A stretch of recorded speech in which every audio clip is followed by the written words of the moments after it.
Hello, all guys, gals, and non-binary pals. Welcome to the newest episode of the Noobs and Knockouts Podcast, brought to you on YouTube, on Spotify, on Google, and Apple Podcasts. I'm Austin. I'm a knockout. Watched a lot of wrestling. I'm David. I'm a noob. Haven't watched nearly as much wrestling. And I am very excited. Because we're breaking new ground here on the Noobs and Knockouts podcast. We are, for the first time ever, folks, you're not going to believe this, we are going to cover something that I have actually watched before. That's right, the hit Netflix series Glow. You know, I'm so glad I finally dove into this show. It's such a brilliant. What's up, David? I think you got your notes mixed up. We're not watching Netflix's Glow. We are watching the 80s Glow. What? No, that's not, that can't be. Hold on just a fucking second. It said, I swear to God, it said right. Oh, 1980s. Oh, okay. I rescind my indignant protest. I feel like we should watch Netflix Glow at some point, though. I agree. It was actually funny. The reason I decided to go with that lame and very obvious joke was because before we got on this call, I mentioned to Kyle that this week we were covering real, actual Glow. And in order to try to distinguish the fact that it's Netflix, but he didn't get it, so he's like, that's cool, but when are you guys gonna watch Heels? And I'm like, no, Kyle, not Netflix show. Like, I'll watch Heels when I can access fucking Stars. Well, the punchline to this being, I clarified, and then he goes, oh, okay, but when are you guys gonna watch Heels? I'll watch Heels when I can get Stars. So well, that's why we have a piracy server in our house, baby. I support the official release. Well, I would support the official release if it weren't on fucking Stars with a Z. That's true. I'm not fully convinced that Stars is a real streaming service. I think it just kind of like is a gigantic hoax, and it's like knockoff HBO. Yeah, I don't even know a thing you add to your cable package. Except unlike HBO, I don't know anyone who has Stars. I don't even know like what's it supposed to be. The only thing I know about Stars is that it has Heels on it. That's true. All right, but yes. Tonight this was, again, I mentioned at the end of our last episode, in case you did, in case you didn't watch this, is a couple weeks back, I went down a tubi rabbit hole just to see what kind of wrestling content was on Tubi outside of Underground. We are completely neurotypical here on the Noobs and Knockouts podcast. Mm-hmm. And I happened upon a show called The Original Ladies of Wrestling, which was in fact Glow. Wait, they named it wrong? They fucking ratchet ass got the name wrong. Well, if you look on Amazon Prime and other shit, it's this. They use that name too. I don't understand where that came from. I wonder if they had to do it because like the Netflix show like trumped the trademark or something like that. I have a lot of questions about who owns the rights to Glow right now. But we'll get there.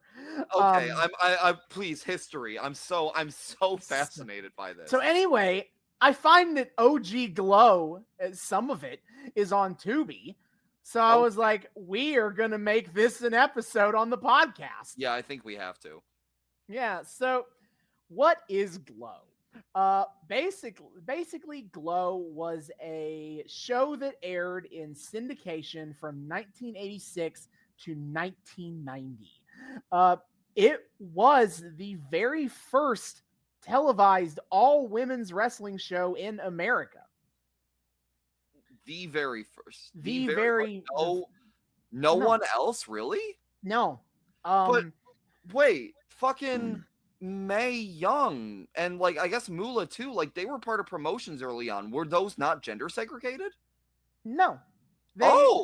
They were, women's wrestling was rocking back in their day until Moolah became the main person who had a stranglehold on that whole women's industry, that whole side of the industry, to the Yes. negative detriment to everybody. Yeah, Uh, that's a conversation.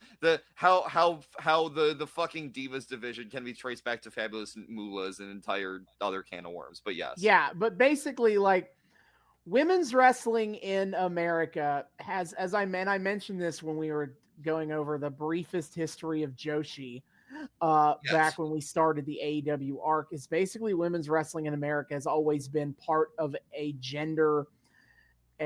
integrated shows, in the sense that, like, women's wrestling was always treated as a side, it's kind of like a bonus sideshow attraction, in the same Oh. way that, like, midget wrestling is the bonus sideshow attraction. Ah, yes. Is like, hey, isn't this neat and quirky to see the Whams wrestling? They're wrestling, but they got titties. Ain't that Yes. wacky? Yes. So as opposed to in Japan, it was they've always had pretty segregated women's division. I think a big reason for that happening is because the first is All Japan Women's Pro Wrestling. They were founded in 1968 and also got on TV in 1968. They are the first all women's wrestling ever made air across the world, and it was a big hit success. And I would attribute that to why, like, they never integrated, is because women's wrestling got popular being its own separate thing from men's wrestling in Japan. Yeah. Whereas women's wrestling in America, with the exception of this period where the Glow was a thing, has never been successful or popular as its own separate entity, only as an entity within a larger, otherwise male-dominated show. That's funny too, because like I've always found it a little like weird that in Japan, like the wrestling companies are so staunchly gender segregated up until like, now, like just at the tail end of last year when NJPW's like, actually we can do women too, I guess. And they don't, and that's not a popular thing with the Japanese audiences, by the way. Like, yeah, New Japan having a women's division is just to pander to a Western audience that largely expects that kind of thing. that's The Japanese fan base does not care about that. About New Japan fans aren't here for women's wrestling, and Stardom fans don't want to have to watch New Japan to watch Stardom, to keep up with Stardom. So that's fair. It's rough going. It's like that in itself is like kind of cringe, because like as anyone who's listened to this podcast knows, I am a big proponent for intergender wrestling. I love that shit. But like, it is cool to know that even if I find the staunch gender segregation so cringe, like it partially exists due to the vast success of women's wrestling in Japan, the likes of which America just has not seen. Mm-hmm. So it's kind of like a take a bad with the good sort of thing. Yeah, so Glow was basically born out of the mind of David McLean, who was working at, I'm going to get the name of this here. He was an announcer and promoter for World Wrestling Association, which was a regional wrestling company in the 80s, born out of Indianapolis. I feel like and he basically saw the women's wrestling on those WWA shows and was like, I think that there is an opportunity in the market here for just the women's wrestling. Like, he saw the talent, and he thought that a serious actual women's wrestling show could be successful. He pitched that to his guys the people he was working with, in the wrestling business, and they were like, "No way, bro, not gonna happen." They're like, don't you realize they got boobs?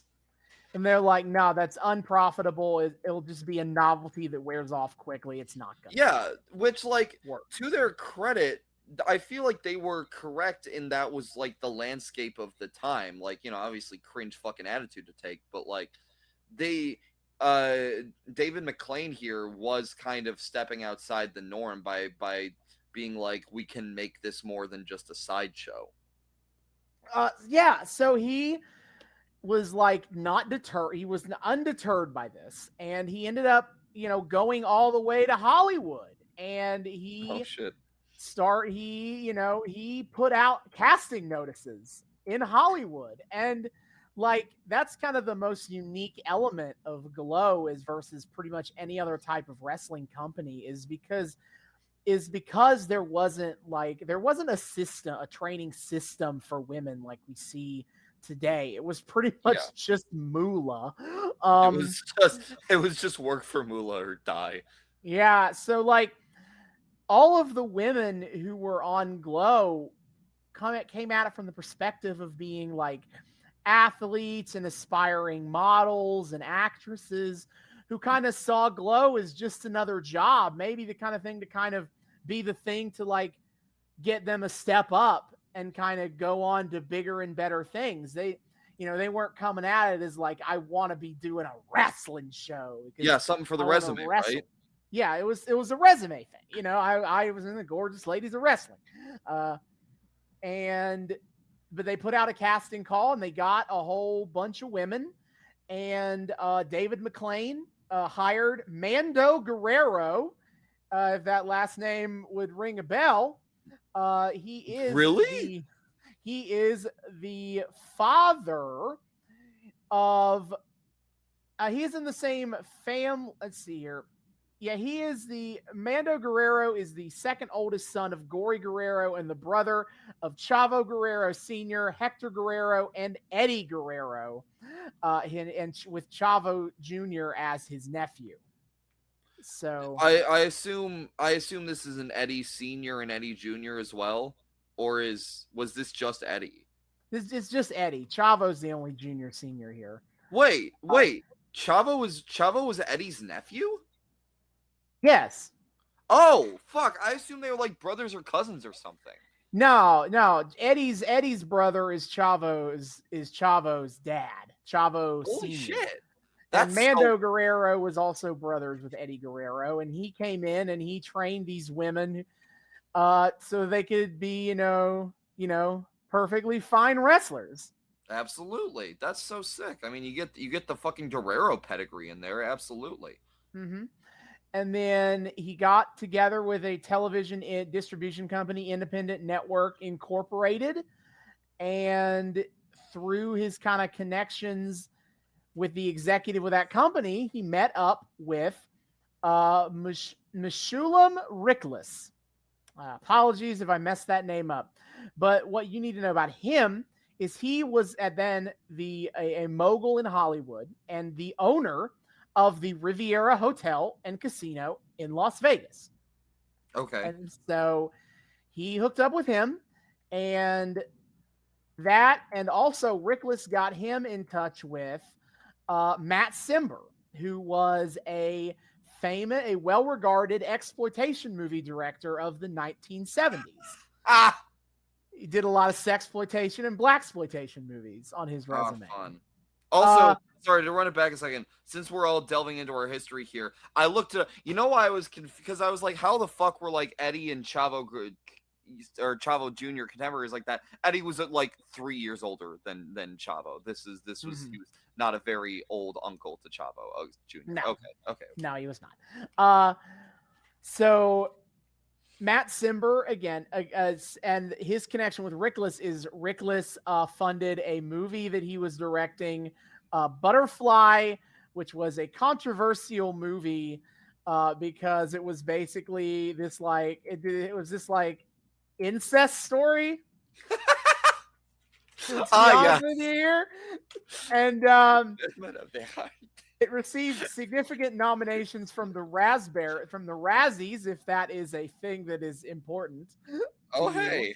But at the same time, one of the star women of the movie, Pia Zadora, won a Golden Globe for Best Female Newcomer.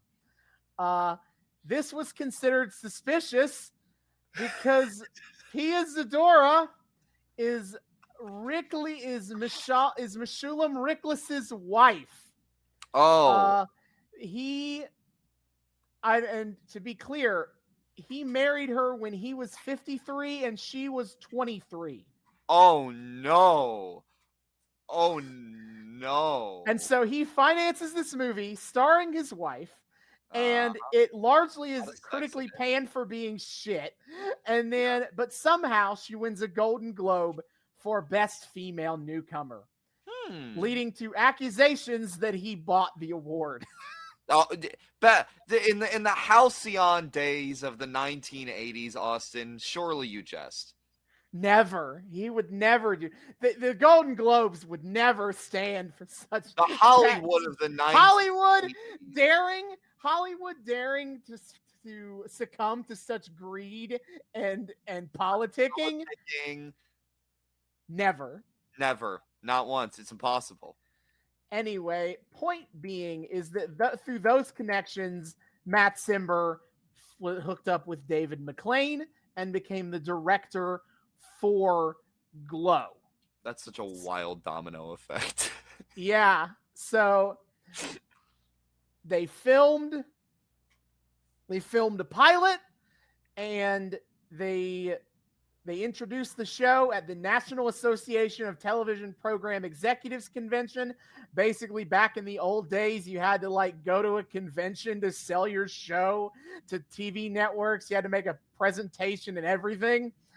Oh my god, that's kind of awesome. And they were able to sell the show in syndication into like 30 major markets in 6 other countries, and off to the races we go. This is history. Holy shit. And so the show ran for 4 seasons. They also did seasons. Basically, they filmed 26 episodes a season. They also ran them one time on a rerun. So that's all 52 weeks of the year. Oh, hey, oh, There we go. Got them covered. Ain't that nifty? So the first man, those 4-season gimmick wrestling shows. Am I right? Goddamn. Oh yeah. Look, Glow walked so Lucha Underground could run. Truly. Yeah.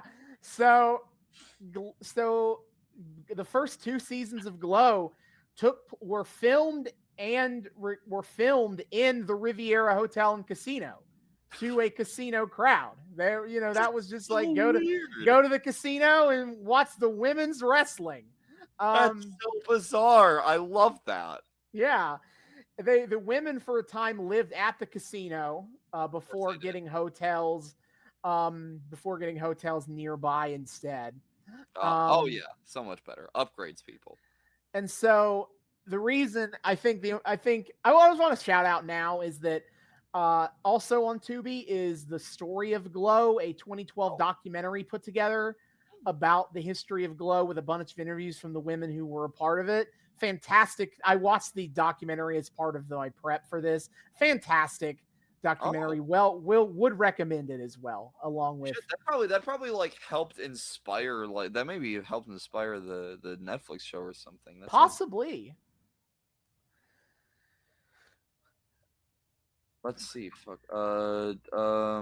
Anyway, keep going. However, there was one element that the documentary kind of only barely glossed on, didn't really say directly, and I was hoping to hear them say, because I think it's the most important part of what we're looking at tonight, is because on Tubi, and in fact the only legally available part of the Glow run that I can find, is season 3. And season 3 is significant because they're basically David McLean and Matt Simber creatively butted heads. Okay. Well, yeah, I wonder why. David McLean wanted it to be like a serious, straightforward wrestling show. It was what he did. It was what he was envisioning in his mind. I want to put women in a wrestling ring and take it seriously, he said to the sexploitation director.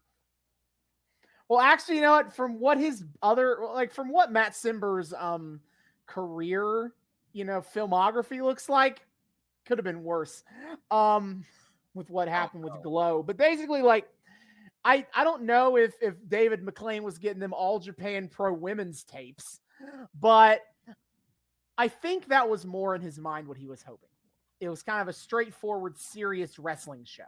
Yeah, I was gonna ask. Matt, Do we know if he was inspired by Japan shit or not? not to my, I could not find any Fair specific enough. information about that. Matt Simber, though, he wanted it to be more of a campy, goofy, like a little bit lowbrow, corny, humorous, silly show. Of course. And that butted heads with David McLean's creative vision for the show, to the Mm. point that David McLean left and sold the rights to the show to the Riviera Hotel. Wait, he sold it to the. I didn't know you could do that. I know you could sell TV show rights to a hotel. Well, to Rickley, who Oh, owned the okay. hotel. Okay. And it and from that, and he broke off to go start his own wrestling company with blackjack and hookers. You know what? Forget the wrestling. The powerful women of wrestling, Oh. which He. failed, was Oh. not successful at all. Unfortunate. But also he took a significant portion of the cast with him. Like if you look at the alumni page for Glow, there are a lot of women who were in seasons 1 and 2, and a lot of women who were in seasons 3 and 4. Oh no. There's a break. There's a very obvious break. Not everybody. A few of the bigger names stayed on to help. Just help the recasting show. everybody. They didn't recast. They just made new characters. Well, that too. Mm-hmm. But season 4 was also, they moved the show out of the hotel, out of the casino, into a warehouse a few miles away from the casino. Okay.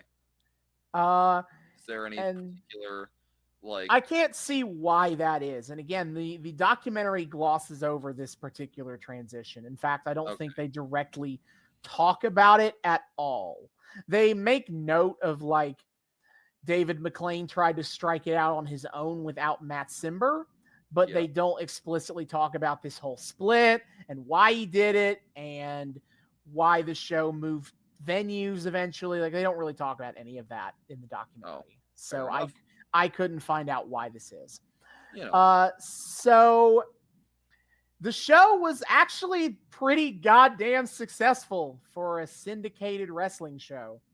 Like, it has had a bit of a cult following for the 80s, and it helped. They made appearances on all sorts of game shows and talk shows and all that.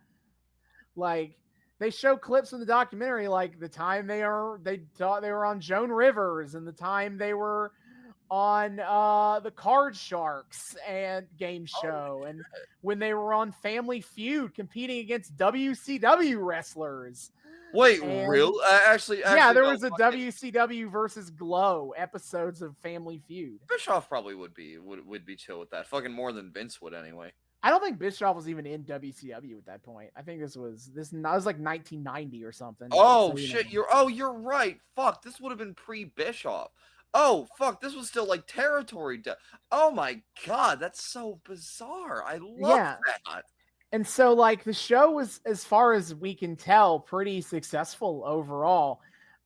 And according to, I guess according to them, but I've never heard any, like, counter narrative to the idea that the show wasn't a success.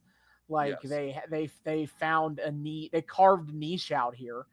But after season 4, Michelum Rickley cut the funding, and the show was canceled just like that. They didn't even know it was ending.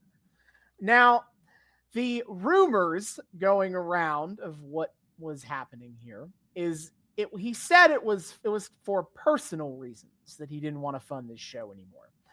The rumors is that his wife, Pia Zadora, didn't trust him around the women and the Glow women, and they were having marital problems, and she threatened a divorce if he didn't cut funding to this. Oh no. That That's is the unfortunate. rumors going around that went around of what happened there. Not Regardless of ideal. whether that was the right, regardless of whether that's what happened or not, either way, he pulled funding. They couldn't they couldn't really figure out another way to keep the lights on, and the show just kind of died without ever having. It didn't really go through that period of like not of like slowly falling into obscurity that a lot of and losing money and losing money and money and money like a lot of TV shows that get canceled do. Well, that sucks. They kind of play it off as they were cut down in their prime, and I don't know if that's true or not, but still seems like it was a perfectly successful show until it got canceled. That's unfortunate. You know what? Maybe the fact that the Netflix show got unceremoniously canceled after only 3 seasons is a perfectly poetic end, based considering what it was based on. Mm. Hmm. Yeah. So I have thoughts and I'm interested about like I have thoughts about we did the like what if story on the XWF, and I kind of want to wait till the back half to kind of revisit the what if story on Glow. Hell yeah. But just to say is that we will be watching the first episode of season 3 of Oh, Glow, because that is the episode that's season 3 is what's available on Tubi. So we're just gonna start from the top. fair enough. Hey, I'm here for it. Fuck yeah. Yeah, so I am going to pull up Tubi, and we're going to see what the episode description is, and we're going to see what the episode description is, and talk about some of the characters and whatnot that we're going to be watching. Exciting stuff.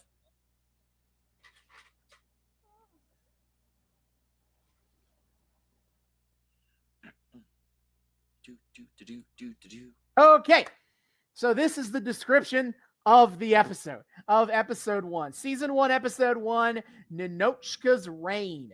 All of the episodes are titled based on who the current Glow champion is, which is a bit Oh, of a spoiler if you think about it. If we're looking at the episode list in order here, yeah. uh, Oh, but that is the way they chose to title the episodes. And so this is the first episode of Colonel Ninochka being the Colonel. Glow champion. The champion of Glow gets a crown. They didn't have a belt. They had a crown that said Glow on it. You love to see women in the military, you know? It's just so And progressive. Colonel Ninochka Mm, was, and you can tell this is 1989. mm.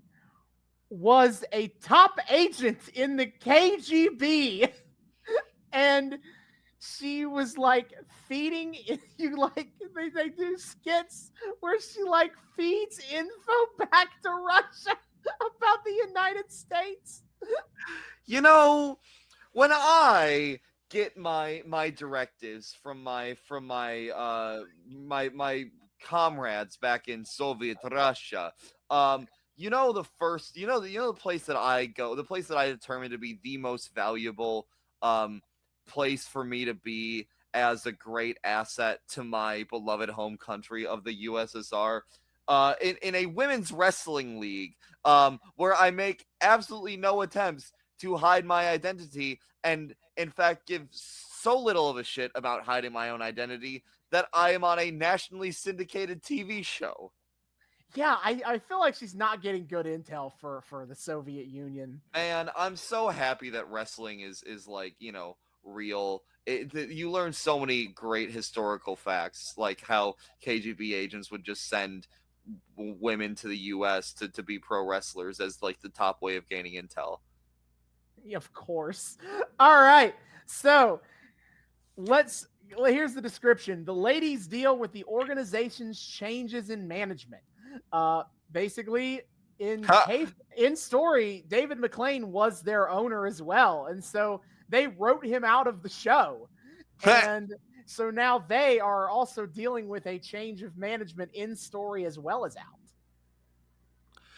Oh wow, they actually The just like, work shoots of 1989. oh no, oh no, Austin's gonna fucking hate this episode. Oh no, Yep, it's over. Just give it it's up right over. here. All Austin's right, like, no, fuck. tonight Tiffany Mellon clashes with Godiva in a duel. Um, Tiffany Mellon is a character who is a gossip queen. Basically, she just kind of like spreads. She just like collects rumors and tells them all to.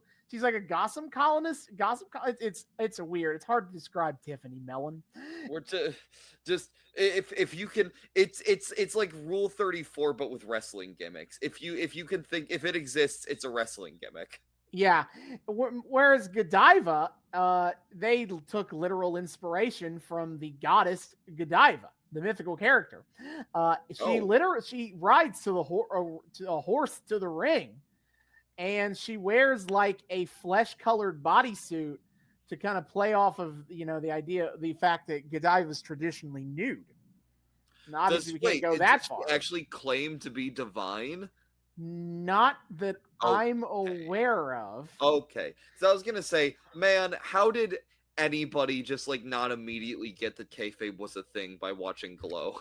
Okay, I hate to like devolve this into something else. I hate to like get off track here, but I'm currently reading a book, Ringmaster: The Life of Vince McMahon and the Unmaking of America, and in the book they talk about kayfabe and what kayfabe was like back in the olden days.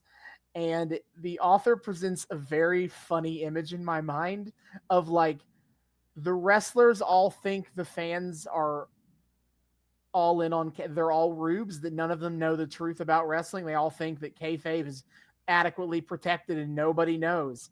And the way Dave Meltzer, who was interviewed for the book, describes it, it's more like all the fans know, and they kind of just humor the wrestlers that are acting like kayfabe is legit. They're just like, yep. Wait.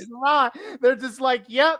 They play along in public to humor the wrestlers who think all the fans are fucking idiots.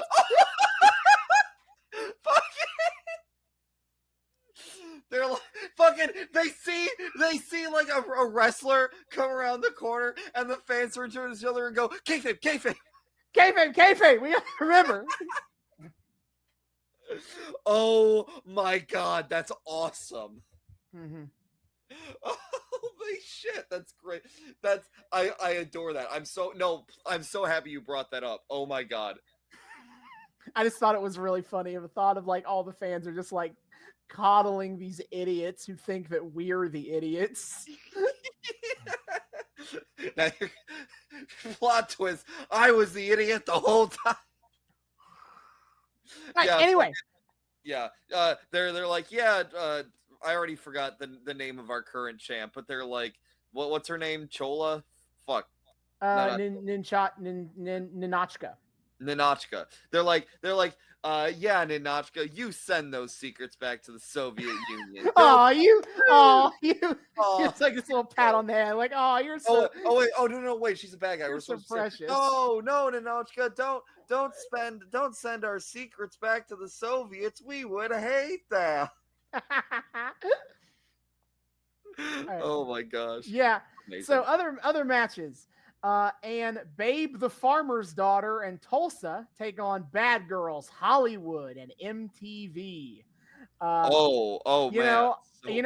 did some research and I just could not figure out what Babe the Farmer's Daughter's gimmick is. Like I tried and just couldn't figure it out. It seems so obtuse, you know? So you know what? We'll get there.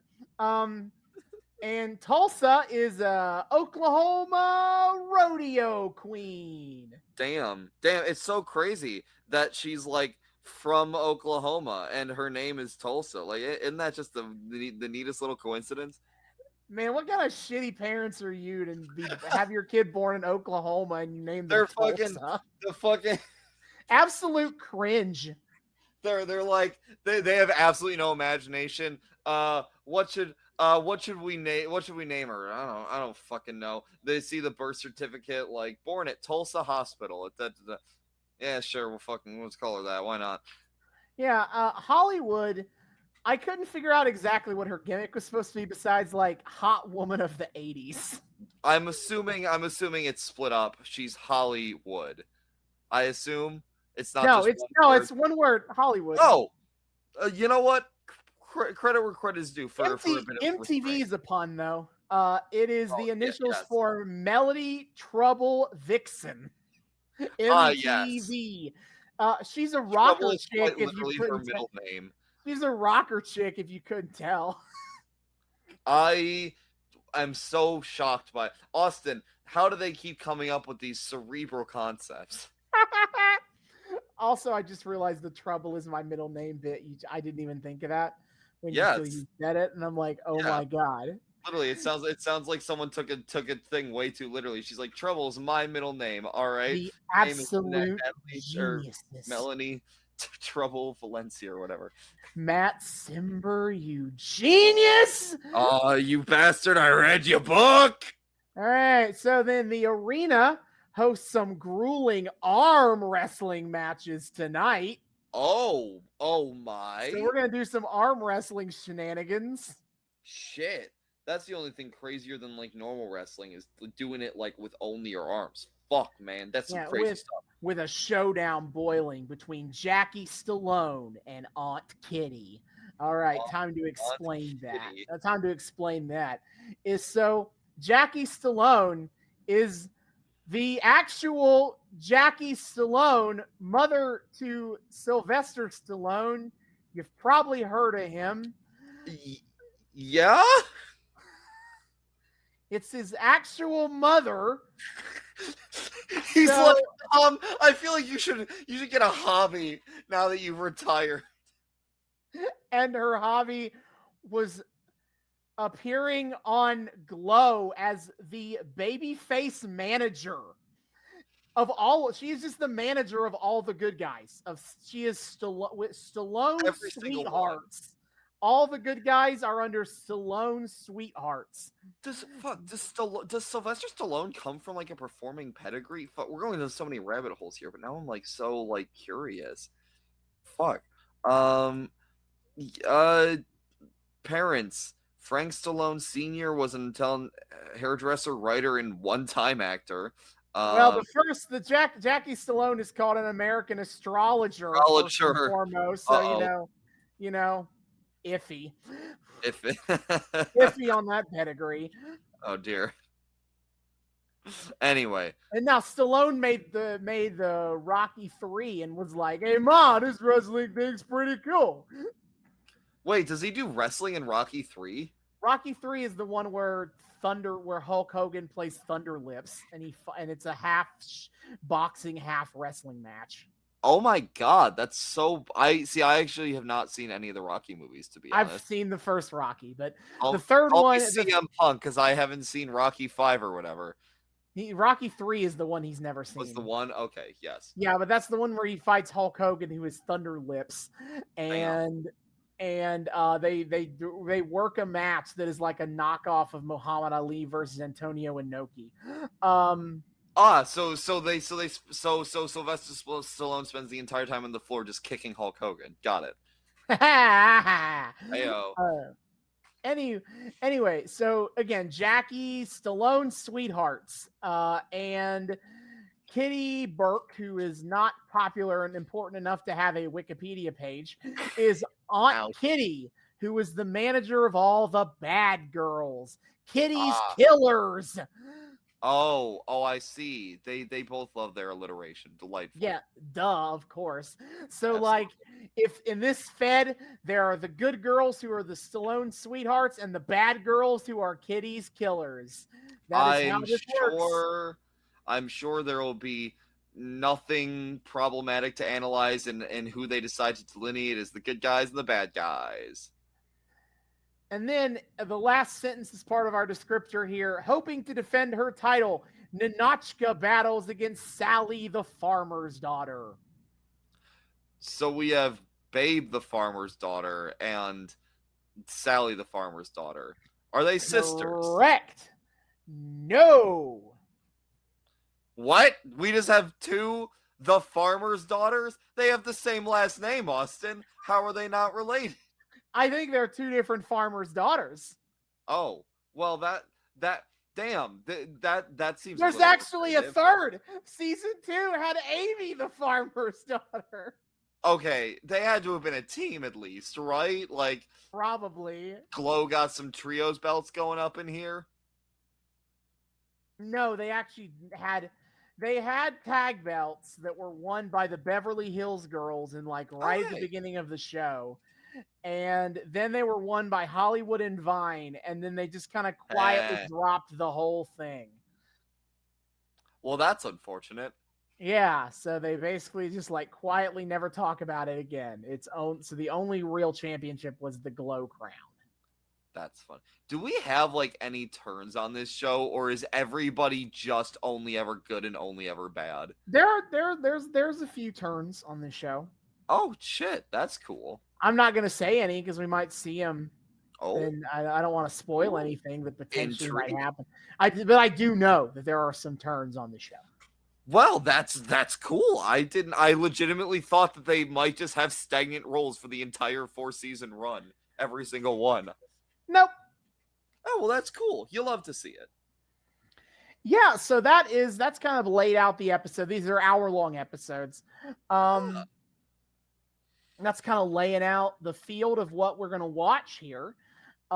If you would like to watch along with us, again, Tubi TV, it is basically a free with ads streaming service. Like, you just sign up, and there you go. There's no way to get rid of the ads.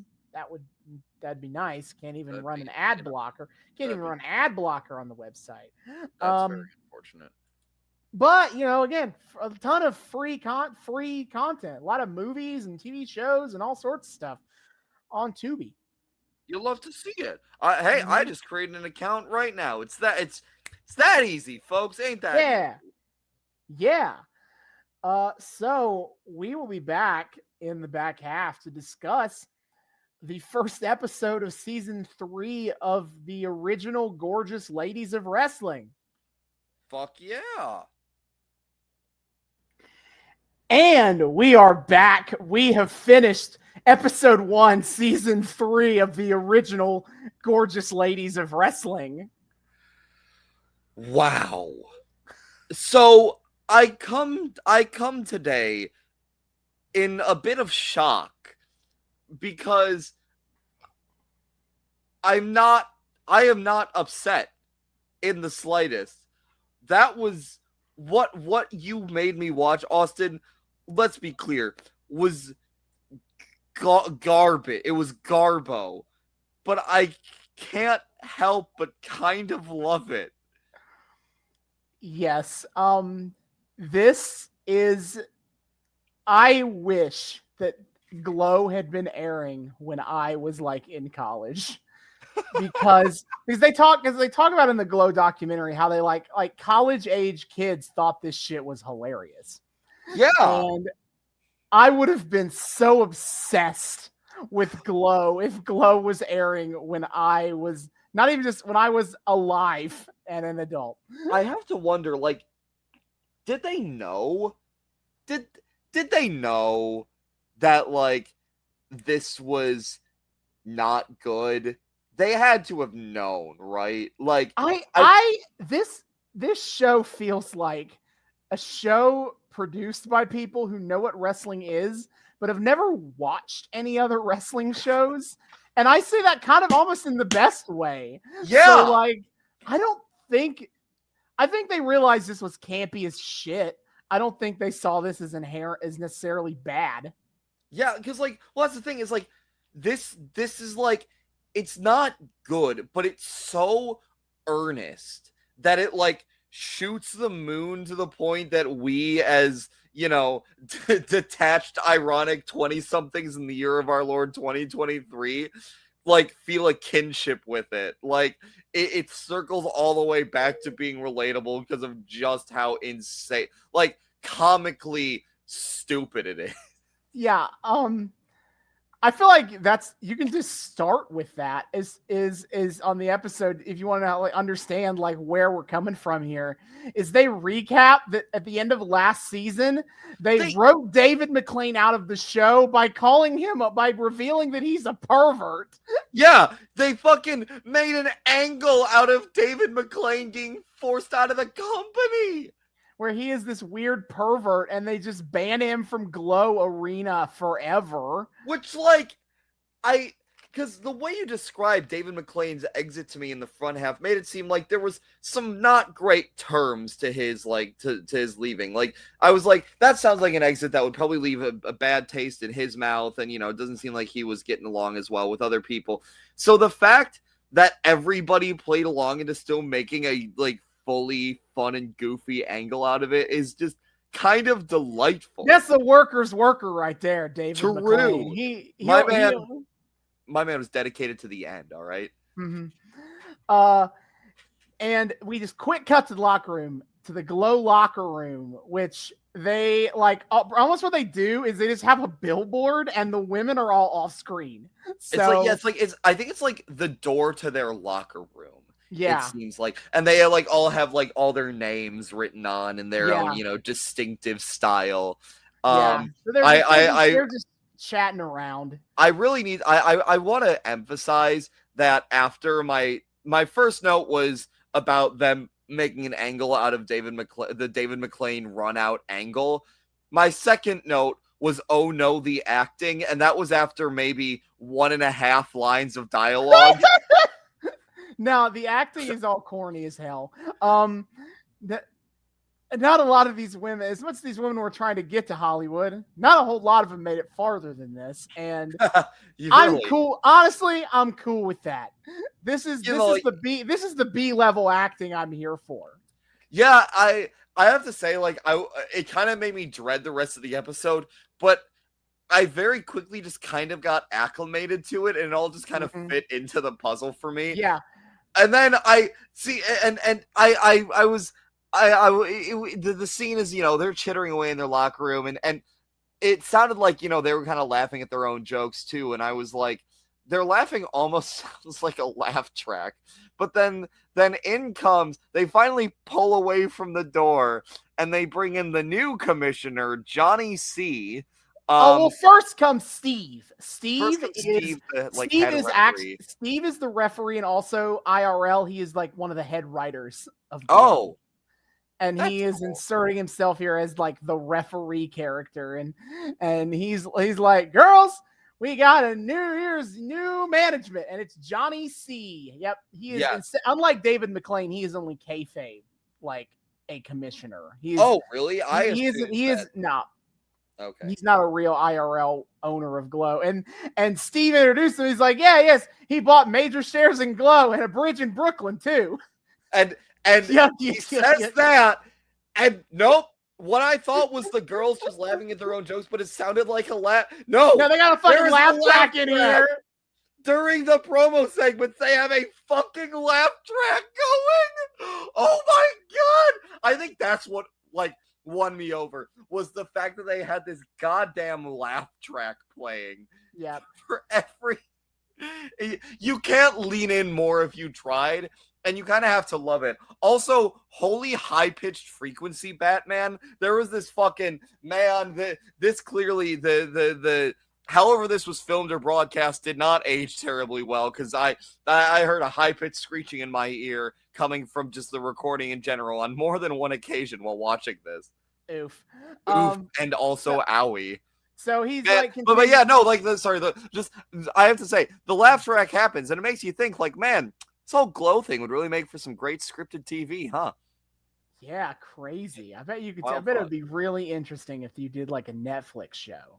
Yeah, I know. But, you changed it up a little bit. Like, everyone has a one-to-one parallel, but it's all a little different, so you can kind of do your own thing with it. Yeah. So he sends off Johnny C, and he's like, hey, Johnny C must be named after his grades. And then, oh my god, the puns. This is where I wrote down the note. The puns galore. This is what I needed in wrestling. Oh, baby. dialogue entirely in puns. I have something to tell you about for like the back half of this episode of Glow that I think will delight you. All That right. has to do with enjoyment of the puns. Okay. Just you wait. So, all right. So then in comes Ninochka, who is the Glow champion. She's got the crown. Yes. It's like, why was I not informed of new management? I am champion. I deserve to know.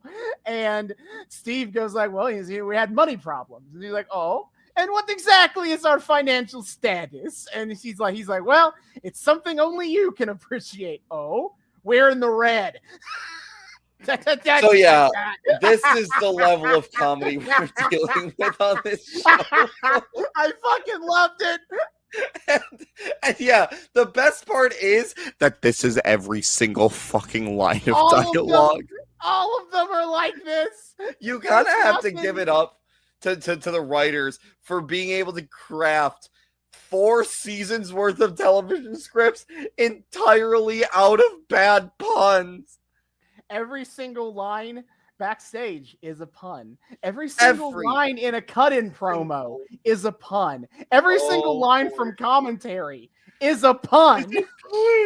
It's every single, like, Austin was like, I'm writing down every single pun here, and I literally said, no, you can't, because we would just reenact the entire episode if you did that. And it's not even an exaggeration. No, it's not. It's I ended up having to like pick and choose my favorite puns here. Curation. I had to curate the puns. But Ninochka, after he's like, we're in the red, he starts kicking his ass as we go to the title screen. The title screen rolls. And like we get fucking like old-timey announcer dude coming over the voiceover, complete with what sounded like a very bad attempt at a transatlantic accent. Mm-hmm. He's like, yeah, we got some great wrestling, but again, yeah, we got some great wrestling for you tonight, and then we're gonna have some groundbreaking matches. Yeah. And then we get to a regular feature of this episode. The ads. The Fabergé Organics ads. The only advertisement that you will see in this entire show. This one opens on Babe the farmer's daughter, and she says, you know, when my fans talk to me, they say Babe the farmer's daughter. I like the full name. You know, Austin, I love it when our fans call me by my full name, David the New, who hasn't watched a lot of wrestling. It really, really means a lot, you know? But so her fans, they say to her, Babe the farmer's daughter. How do you get such luxurious hair? So Fabergé Organics, if you don't know, is a shampoo and conditioner.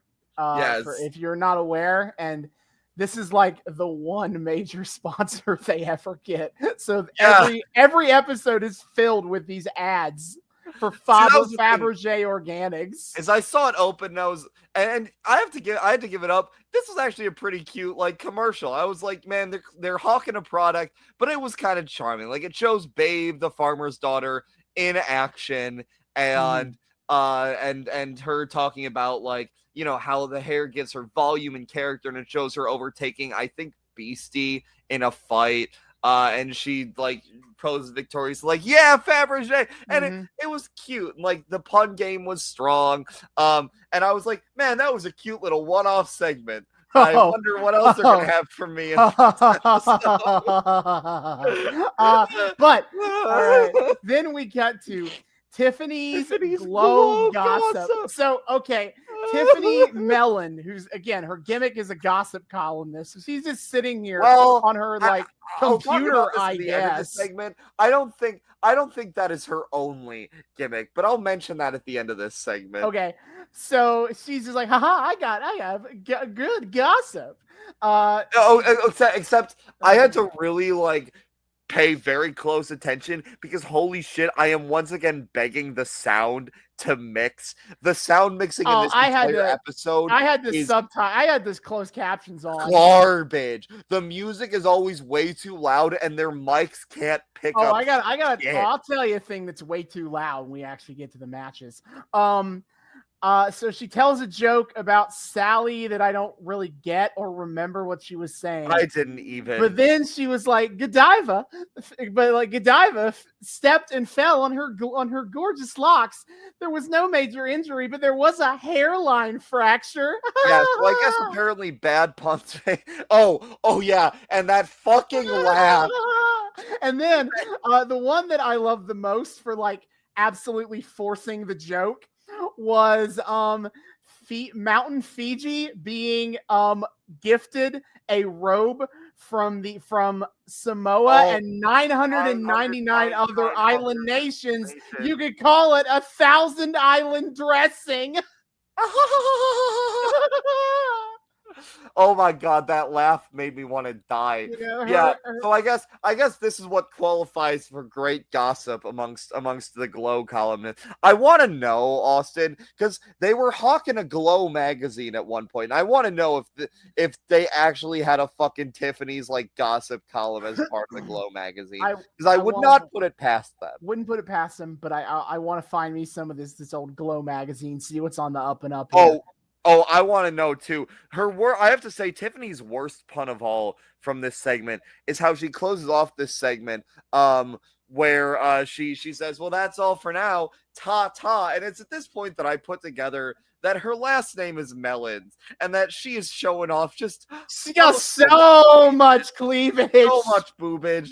I was like, this is mildly distracting. How much? So I don't think gossip columnist. No, it's her. I don't think that is her only. They knew what they were doing when they called her Tiffany Mellon in particular. Yes, and I also believe that her ending the segment with ta ta is a mite intentional, if you will. And then we 4.5 minutes in. 4 minutes, and we finally get the Glow rap. No matches so far in this 48-minute wrestling shows. I see Vincent K was a fan of Glow. Hey, listen, we'll get there. Yeah, we get to the theme song. I'm trying to find the fucking lyrics right now. Well, see, here's the thing, Austin, is this beat sounded quite familiar to me. I was listening, and I'm listening to this beat, and it sounded familiar to me in two ways. Because first of all, I hear this very basic drum beat of like, don't.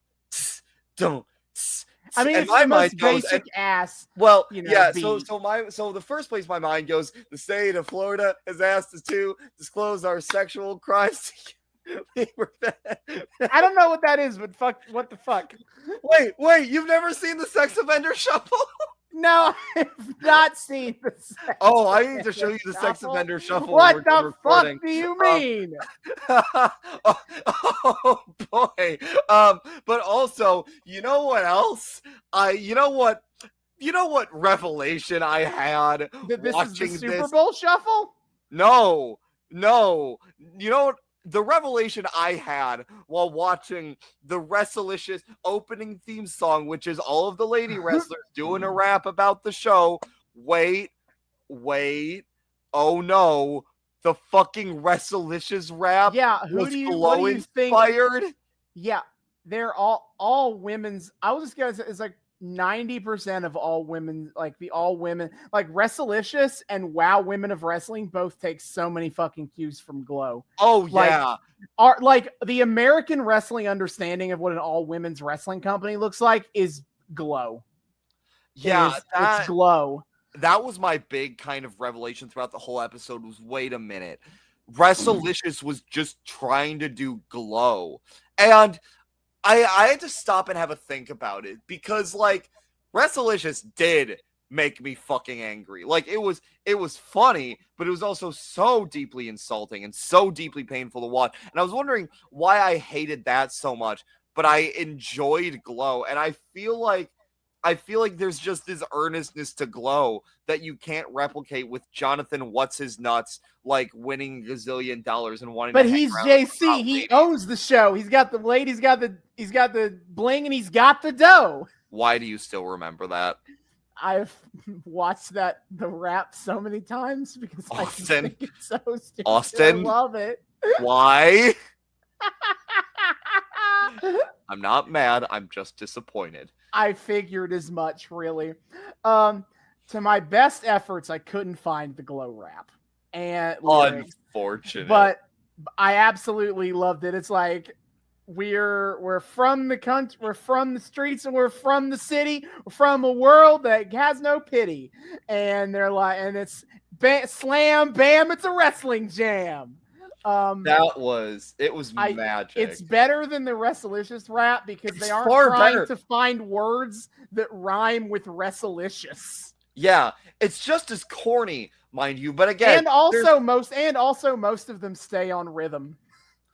that fucking too. I like that was so wild. Like, because again, Wrestlicious was so painful, and it just felt so like it just and I think like watching Glow kind of completed the puzzle for me, because not only was Wrestlicious just a low res imitation of wrestling, it was a low res imitation of Glow that just felt cynical and cheap. Whereas Glow, like, for as goofy and as probably relatively cheap as it was, like, everyone there was trying to do something here, and it didn't feel like a man who won the lottery paid a bunch of beleaguered hot ladies a bunch of money to like hang out with him. And I think there's just an energy to Glow that you won't get with something like Wrestlicious. And I think that's the true dividing line, is just like there's a more positive energy to Glow, I think. This makes it just charming. Oh, yeah, definitely. We cut that straight to our first single feature event.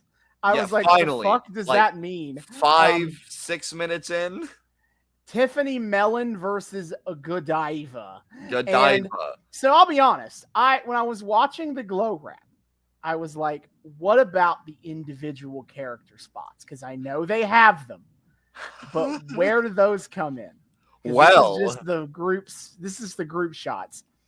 As they are entering the match, Tiffany Mellon's rap does a cut-in promo, and I'm like, oh my God.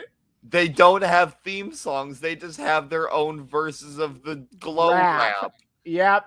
My first real note after that was poor horse riding form from Godiva.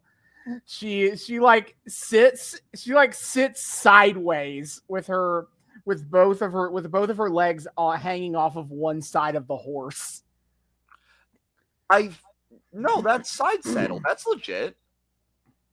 That looks sketcy to me. Okay, but I don't know. I'm pretty sure it looked like legit side saddle to me. What was of note of me was the fact that Godiva's horse was I really need to emphasize full ass live horse in just a giant full size horse. Ballroom was led around by Beastie. Which what the fuck did Beastie do to like get in with the goddesses? Well, they're both part of Kitty's Killers.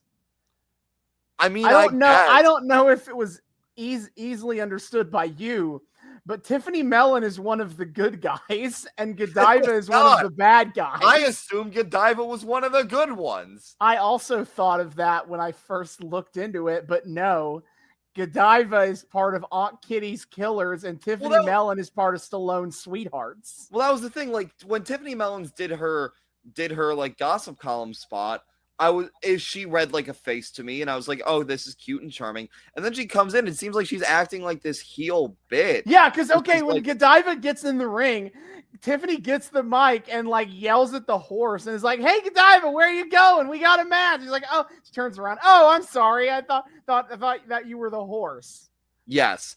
And I was like, this seems much less charming. Oh, they must be playing her like a heel bitch because she runs a gossip column and like, bitches be shopping or whatever.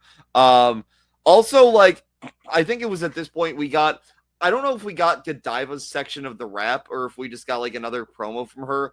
I think it was her section of the rap because we see like other wrestlers standing around her. Mm-hmm. And I had to note, who the fuck is I just need to read this note as it is. Okay, but who's that juggalo in the background? Would that have been Big Bad Mama? Yes, we will get to her. But I was like, who? Whoop whoop! She is a juggalo. ICP with Big Bad Mama. Whoop whoop! I mean, they are wrestling fans. It's entirely possible. I'm just Yeah. saying. Okay. Yeah. Match was I also, on top of not being entirely sure who the like good guy or bad guy was here, I'm also, man, I'm not entirely sure whether Godiva's actually from England, but like, no, she's not. It's fake she's accent. not. Okay, because I know the British character in Netflix Glow actually is British, so I was like, maybe she actually The is legit. Godiva, she is a combination of Godiva in the Netflix show. It's a combination of Godiva and a character And we'll get to Zelda. later. Yeah, I yeah, was gonna save that, but yeah, Zelda, a yeah. combination of Godiva and Zelda. I will say kudos where kudos is due. Godiva's accent actually did kind of have me fooled then. Mhm. I speaking of Godiva, I also see that she likes to shop at the Marina Shafir store of wrestling shoes. I'm Um, glad you also noted she's barefoot because I of also was like, course, Austin. Matt Menard was watching Yeah, Glow as Daddy's a child Magic. and was like, this is terrible. Daddy Magic's sage words echoed in David's head. I like it close though. I like close though. I like it close though. Also, like, not only do we get fucking picture-in-picture inserts of them doing their own individual rap verses. Oh no, we get fucking picture-in-picture pre-tape promos too. Vince might have legitimately been a fan after I saw this same shit pop up in like what SmackDown 05. This is so busy, is what's going on here. So much. This is the big thing of what I was like. I don't think anyone who did Glow had ever watched an episode of like WWF Superstars. No way. Because there is no way that the show would be like produced like this if they had. This feels like what you get when you play a game of telephone with describing someone how wrestling companies work. Because they have matches, they have promos, they have individualized theme music for all the wrestlers. And they have, if you're a WWE fan of the day, they do have random like comedy sketches inserted for a bit of levity. They do have all those things. They're just put together in a very bizarre order. Like they're just thrown all over and over and over and over and over here. But I appreciate it as a unique element of like, yes, like the chaos is kind of fun to get into. I think I'll enjoy it more if I watch this on my own and don't have to try to also take notes for this podcast. But absolutely. like watching it on my own, very kind of a fun, kind of new, unique way to do a wrestling show of just throwing shit at you constantly. Oh, I know. And I have to kind of respect it. Two other big things I noted over the course of this match that, that apply broadly to Glow is, first of all, oh God, the commentary. I don't have very many commentary notes, but I couldn't hear them because the sound mixing is ass. Yeah, speaking of, I think sound mixing is ass. I wrote this note later in the match, but I'll just say it here. Please. They gotta cool it with the piped in crowd noise. Okay. It was so fucking loud and constant.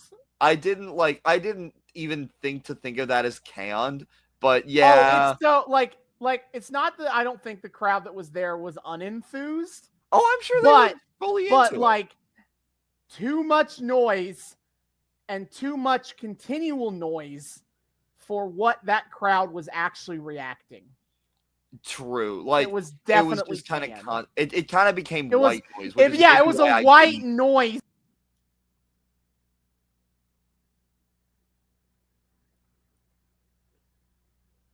White noise, boys. When you're losing your mind because you're on the wrong. There you are.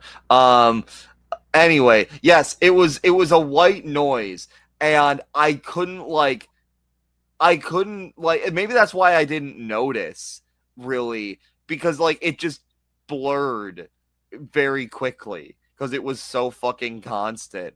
But the other thing I want to take note of, like, okay, watching this first match was fascinating because off the bat, you can clearly tell that these are women who have become adept at wrestling. Yeah, it is over not the course terrible. of Glow.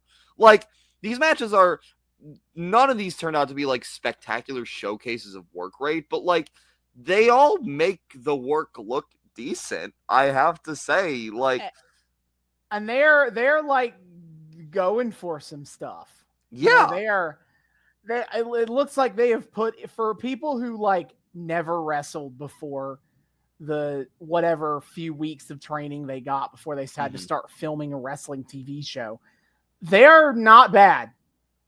I would love to find like the first season of Glow and compare the work then to like where it is in like season 3 episode 1. Especially because like, as I mentioned in the front half, like a lot of the cast from the first 2 seasons left along with David McLean. So there I don't know how off the top of my head which wrestlers were new and which wrestlers aren't.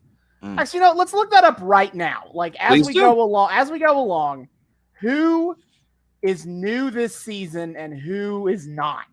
I have to say, as someone who like never watched before, like you could have fooled me with any of them. Like it felt like everybody just fit right into the mold. Okay, so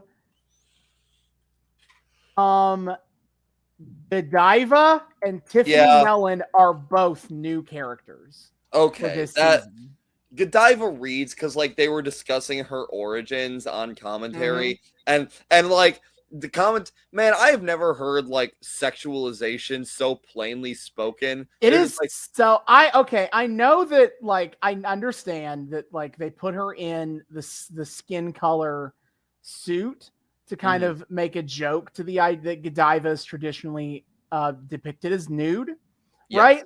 I wasn't really expecting them to like call that out on commentary. Like the idea of her being nude on commentary. I did not think they would touch it. I didn't think they'd go there. No, you have to, because Austin, because titties. I guess, but like that was I was not expecting that element of her character to be so big. I thought they would take the TV PG aspect to it and not explicitly call out. Do you forget who directed this, Austin? You're right. The director of Butterfly. I should have expected this.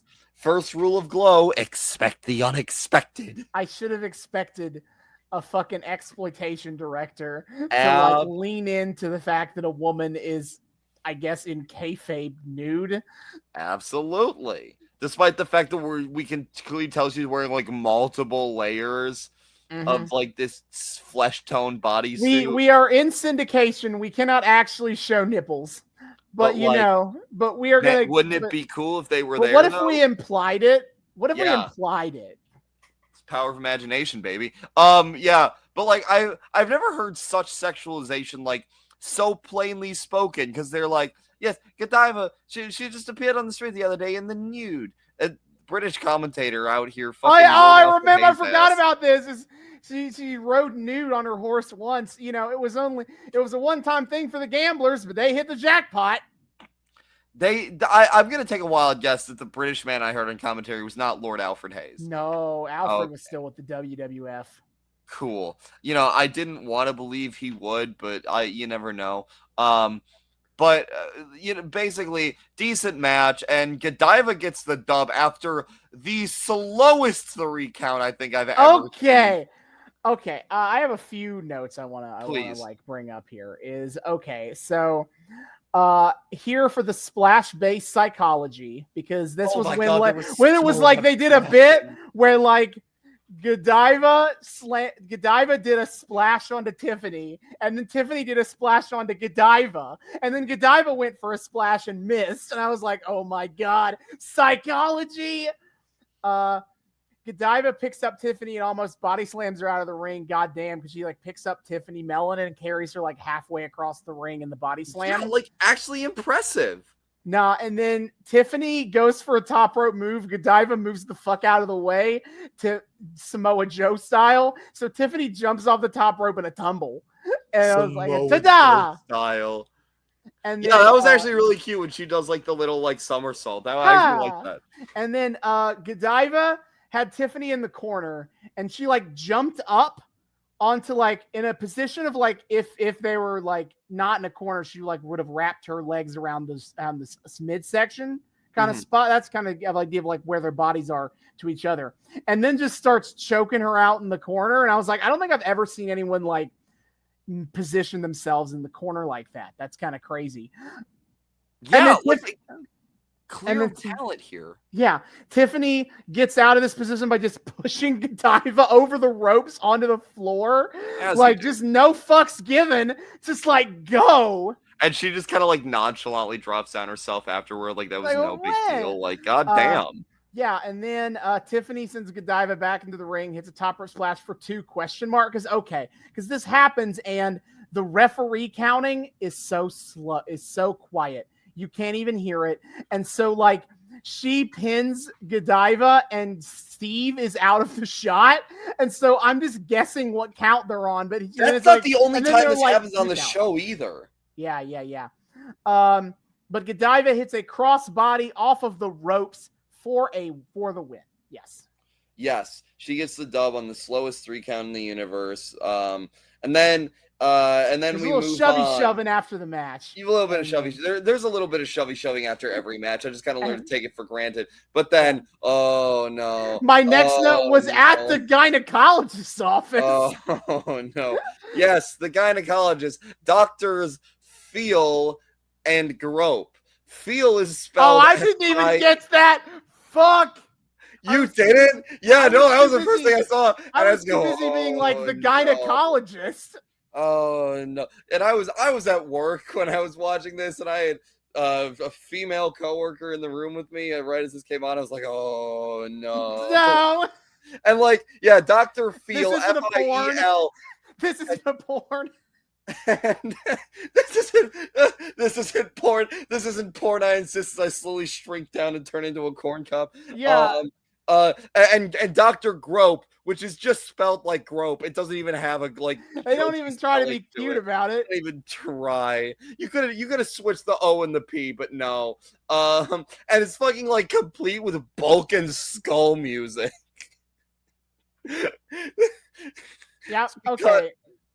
It's a mercifully short segment. It is just a one joke bit where he's doctors used to use leeches on patients, and then Hollywood's yeah, now they got their own offices. And fuck, the Restalicious lifted directly from this shit because they had the goddamn. I don't. Oh yeah, they had the guy of I think you might need glasses. Yeah, I never use glasses. I never use glasses. I drink straight from the bottle. And oh god, listen, folks, I just want to tell you, in between filming the front half of this and the back half of this, I went online and bought a DVD of the entire series of Resolutions, and I am so ready to relive that series on my own time. I can't believe you did that. I still can't believe you fucking did that. I am so ready for it. Anyway, we then cut to Fiji and Zelda doing makeup. They do a bit about Beastie, but I didn't really catch it. I will say, shout out to them. Surprisingly, for as much as they want to imply quite a few of their roster to be foreigners when they actually aren't. Shout outs for them not giving Fiji a bad Mountain Fiji is the top baby face of Glow. Yeah, and she's just speaking in a normal American accent. I'm like, oh, thank God. Mm-hmm. And then another Fabergé ad. This time it's they're in the Battle Royal, and all the women just start fighting each other in the ring. And they're fighting over a crown with Fabergé on it. This one I noted that they had a little tiny little blob of text on screen with every single Fabergé ad that just says contains natural and other ingredients, and that is the only text. I feel like the FAA would probably requires a little more than that. I like that. It's natural or other ingredients, and also known as all ingredients. Fucking all ingredients are either natural or not. Yeah, I did. I was like, so all of them? Every ingredient? Yep. Oh so my then God. We cut to Zelda's zingers. Zelda. Okay. We cut to all of her. I appreciate. No. Joke. I appreciate talking.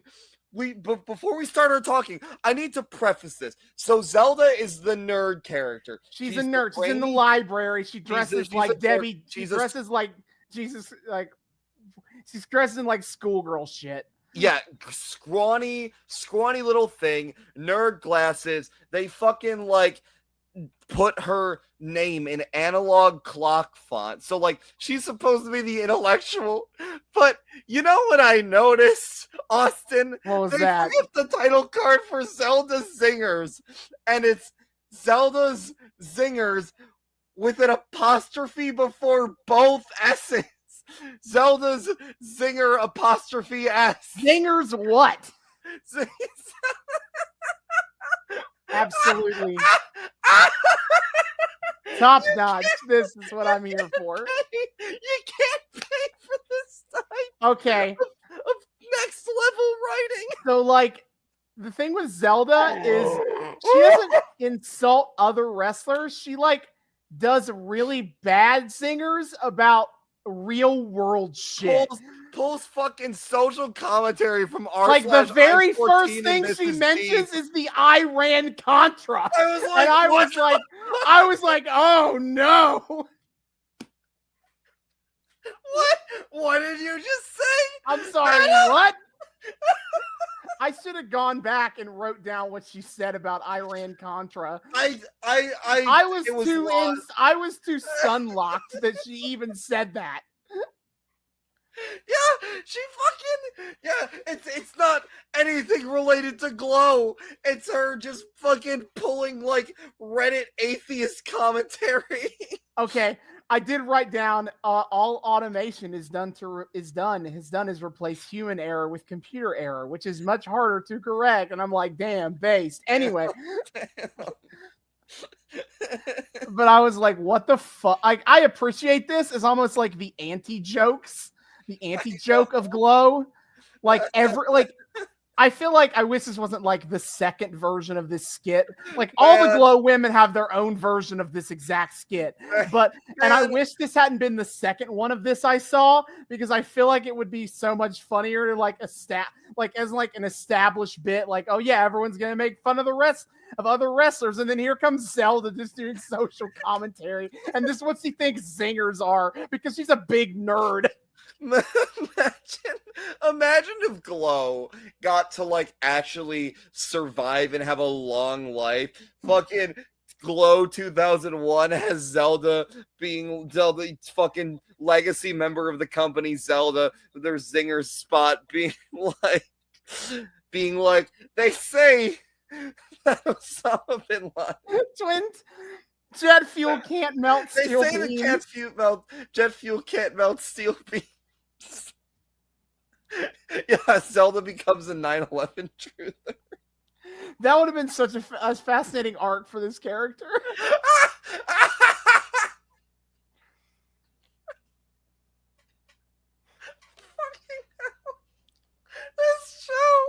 This fucking show. Why did this show have to die in 1990? Do you realize how much good material there would have been in the 90s? Oh my god, Austin, how did it take us over 100 episodes to watch this? This is the greatest thing ever. I'm so sad I only just now learned about Glow being on Tubi. Oh boy. Yeah, well, I don't blame you when they're calling it fucking the original Ladies of Wrestling, probably because they lost the trademark to Netflix. Oh my god. Okay. Yeah, so oh boy. We finally get to our second match. Tulsa and Babe the Farmer's Daughter. Babe the Farmer's Daughter. You gotta say the whole name. Versus Melanie Trouble Vixen, MTV, and Hollywood. Okay, so now we're doing the thing of like wrestler women. Tulsa appeared a little bit in season 2. Otherwise, she's a season 3er and 4. Babe the Farmer's Daughter was new to season 3. MTV was new to season 3. And Hollywood was one of the original ladies of. She was on one of the few women who were on every season of the show. Yeah, she definitely. She was actually, I believe, they say she was like the actress who played her, Jean Basson, who has her own Wikipedia page. Oh shit. They say she was the very first woman they hired for this show. Damn. She is the OG. She's like, Yeah. I saw this shit at its inception. I will see it through to its death. Yep. You'll love to see it. Fucking, as Babe makes her entrance, I had to take note of the fact that a bunch of like random fucking kids run up to her to hug. Why the fuck are random children?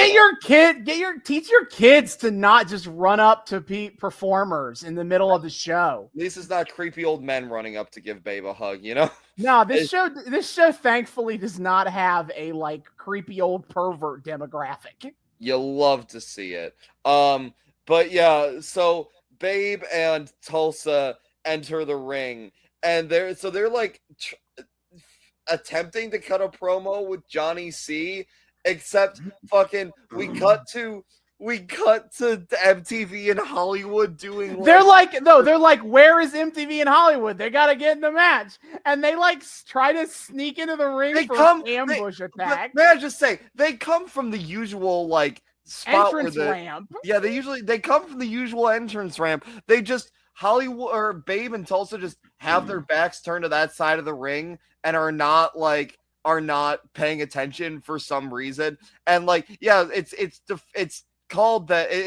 It's said as though like they pull off some great stealthy ambush. Man, they rolled a real fucking nat 10 on that stealth check. I know they ran a nat. That's a nat 20 on the stealth check. Quite frankly, that's a fucking nat 10. But Babe and Tulsa rolled a nat 1. They rolled nat 1s on perception. Easy, fucking easy. Yeah, because that was real sneaky of them. I will say though, when they do the attack, Hollywood they don't just do like a regular. Well, I think MTV just kind of like hits Babe in the back. Hollywood though, she does a sick ass head scissors takedown to Tulsa in her sneak attack. I have to say, like, that was sick. But as we get going to the match, I kind of had a realization of, I'm starting to think that maybe Godiva and Tiffany were not showing off terribly unique move sets in the last match. Admittedly, all these women were trained by the exact same guys, so But I there are a lot of head scissors moves on this. Yes. I mean, show. And credit where credit is due, they do pull them off well. Yeah, and so like half of this match is just MTV and Babe fighting in the ring, and Hollywood and Tulsa fighting on the outside. Yeah, we get like one little segment. There is like one real tag in the whole match. This did not. I didn't even like fully register this, but it was just chaos. I didn't register this as a tag match. I was just like, this is a bunch of fucked up shit, man. Mm-hmm. We get a picture-in-picture pre-tape from MTV where she's like, Babe only wrestled pigs on the farm and she smells like them too. Thank you, MTV. Also, like, this is the first time we see like we're also just sometimes gonna include the like individual rap versus it's like they always want to get the individual raps, but they don't want to all do them during the entrances. So like, yeah, I noted that is while Tulsa's like getting her ass kicked in the match, then Tulsa's rap comes up, and I was like, this is when you chose to do that? It's so arbitrary, dude. Like, I don't know why the fuck they didn't just make this happen for everybody's. Where's the entrance music? Yeah. I made note of some cool moves that I thought. Tulsa doing a top rope arm drag. I was like, damn. Yeah. Move there. Yeah, it wasn't bad, actually. Tulsa rolled up Hollywood and MTV broke up the pin. And the commentator said that MTV, she's got straight A's in interference. Yes, from the school of Miss Kitty, of course. Of course. And Aunt Kitty, whatever. Aunt Kitty, yeah. And then, okay, so the match really ends here as Hollywood gets in the full Nelson. I have to say, before we get there was this one spot where I think it was Hollywood, and I think this was like the one spot where it was like Hollywood and Tulsa in the ring. And Hollywood was like she was standing over Tulsa, who was down, and she pulls up on Tulsa's head, except I think she was like maybe standing on a little bit of Tulsa's hair. So like Tulsa's like hair is partially pinned to the mat as like her head gets pulled up, and fucking commentary goes like, well, I thought this would be a hair rating match, but I didn't think it'd be taken so literally. Guys, save it for the Fabergé commercials. Come on, man. Come on, man. But Hollywood gets in the full Nelson. Tulsa reverses with her own full Nelson and then like gets Hollywood down into a pin. And MTV tries to stop it. Babe stops MTV and Tulsa wins the match. Yeah, Babe fucking is effectively breaking up the shenanigans. Yeah, however, MTV did get one thing in here, as apparently MTV slapped a pin me sign on the back of Tulsa. The height of disrespect. And that starts a post-match brawl. They start beating each other down so much. Johnny C is in here trying to stop the chaos, and they start fighting on top of him. Oh my God. Johnny C is extremely impotent at getting control of his locker room. You know, that bodes well. This is his first day on the job, and he's like, oh my God. And you can tell. He's like, oh, this will be fine. It'll be easy. And then he, like, returns home that night and, like, holds a fucking unloaded gun to his head and is like, some days I question. We'll get to him at the end of the show, I think. Yes. But... we cut over to our next segment, which is Godiva's Bare Facts. All right, this one I kind of laughed at. I kind of laughed at these ones. She's like, so it is a call-in. It's a call-in show, and it's all sexually charged questions. Yes, so absolutely. The one that I did make sure to write down because I thought this was funny is she's the caller comes in and is like, Godiva, what are your thoughts on sex at 70? And she goes, sex at 70? Well, that's a smashing idea, but for safety, I'd wait till the car stops. I didn't fully catch that. I'm going to be honest. There was also the guy who had been married 28 times and drove all of his wives crazy. And he's like, hey, can you get me another license, sweetheart? And she's like, oh, yeah, you should get your license and get it revoked. Immediately, which... at that point, why give him the license in the phone? Well, it's because of revoking license joke. Yeah, well, yes. Man, these fucking call-ins, these callers are asking questions almost as biting as the letters that they got on TNT. Almost. Oh man, it doesn't top the TNT letters for me because those were a work of art. And see the Tuesday Night Titans letters were given time to breathe. You know, this is like we're stuffing 3 puns into a minute. You get 20 seconds each. Don't think about it. Yeah. Okay. And then MTV, and then we cut straight to MTV's Glow Connection, and she's like, I'm Melody Vixen here, and I'm an A-OK DJ. She is a terrible DJ. What the fuck was that beat? She's just like going, and she's making jokes. Well, I mean, as she said, is they only got one speaker working tonight. It must have mono. I also feel need to point out, so this is my gratification for you, Austin, of pun appreciation. It was at this point that Robbie joined me to watch the back half of the episodes after I enticed him into watching with me with the promise of constant bad puns, and my man was getting some good hearty laughs out of every single one of these. You know, I'm so glad that Glow still has an audience in 2023 and that their names are Austin Leach and Robbie Vance. Absolutely. Well, I know next time we do Glow, I know who we're getting on this podcast. Oh, I think he would kill me if I didn't ask him. I think he'd be. Yeah. I think he would feel. So they also MTV also shits on the Farmer's Daughters for not getting into this beat because I mean they think mood music comes from singing cows. Yeah, I was doing so much. Oh my God.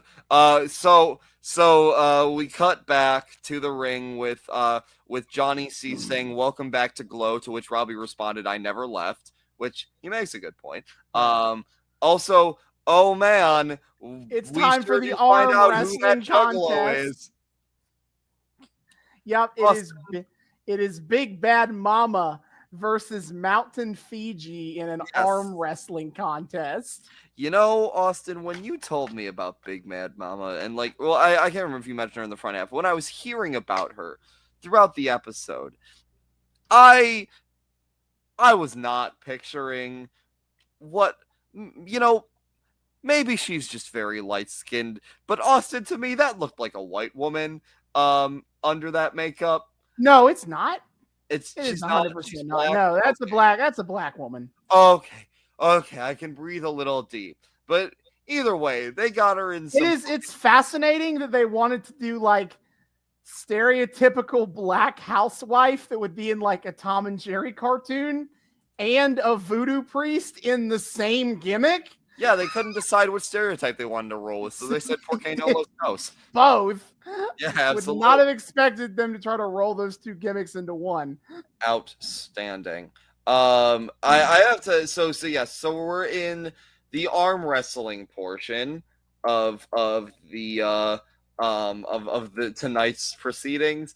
And I have to give the two factions credit for one thing. As they enter, each faction is like holding their respective managers aloft all the way to the ring, which, like, way to take care of your matriarchs. They don't gotta walk fucking anywhere. You'll just like carry them bare on your shoulders. That takes dedication. You'll love to see it. But yes, it's arm wrestling time. Also, it was at this point that Robbie made the quip of am I my man's looking at all this and he just goes, "Am I crazy? Are those ropes not regulation?"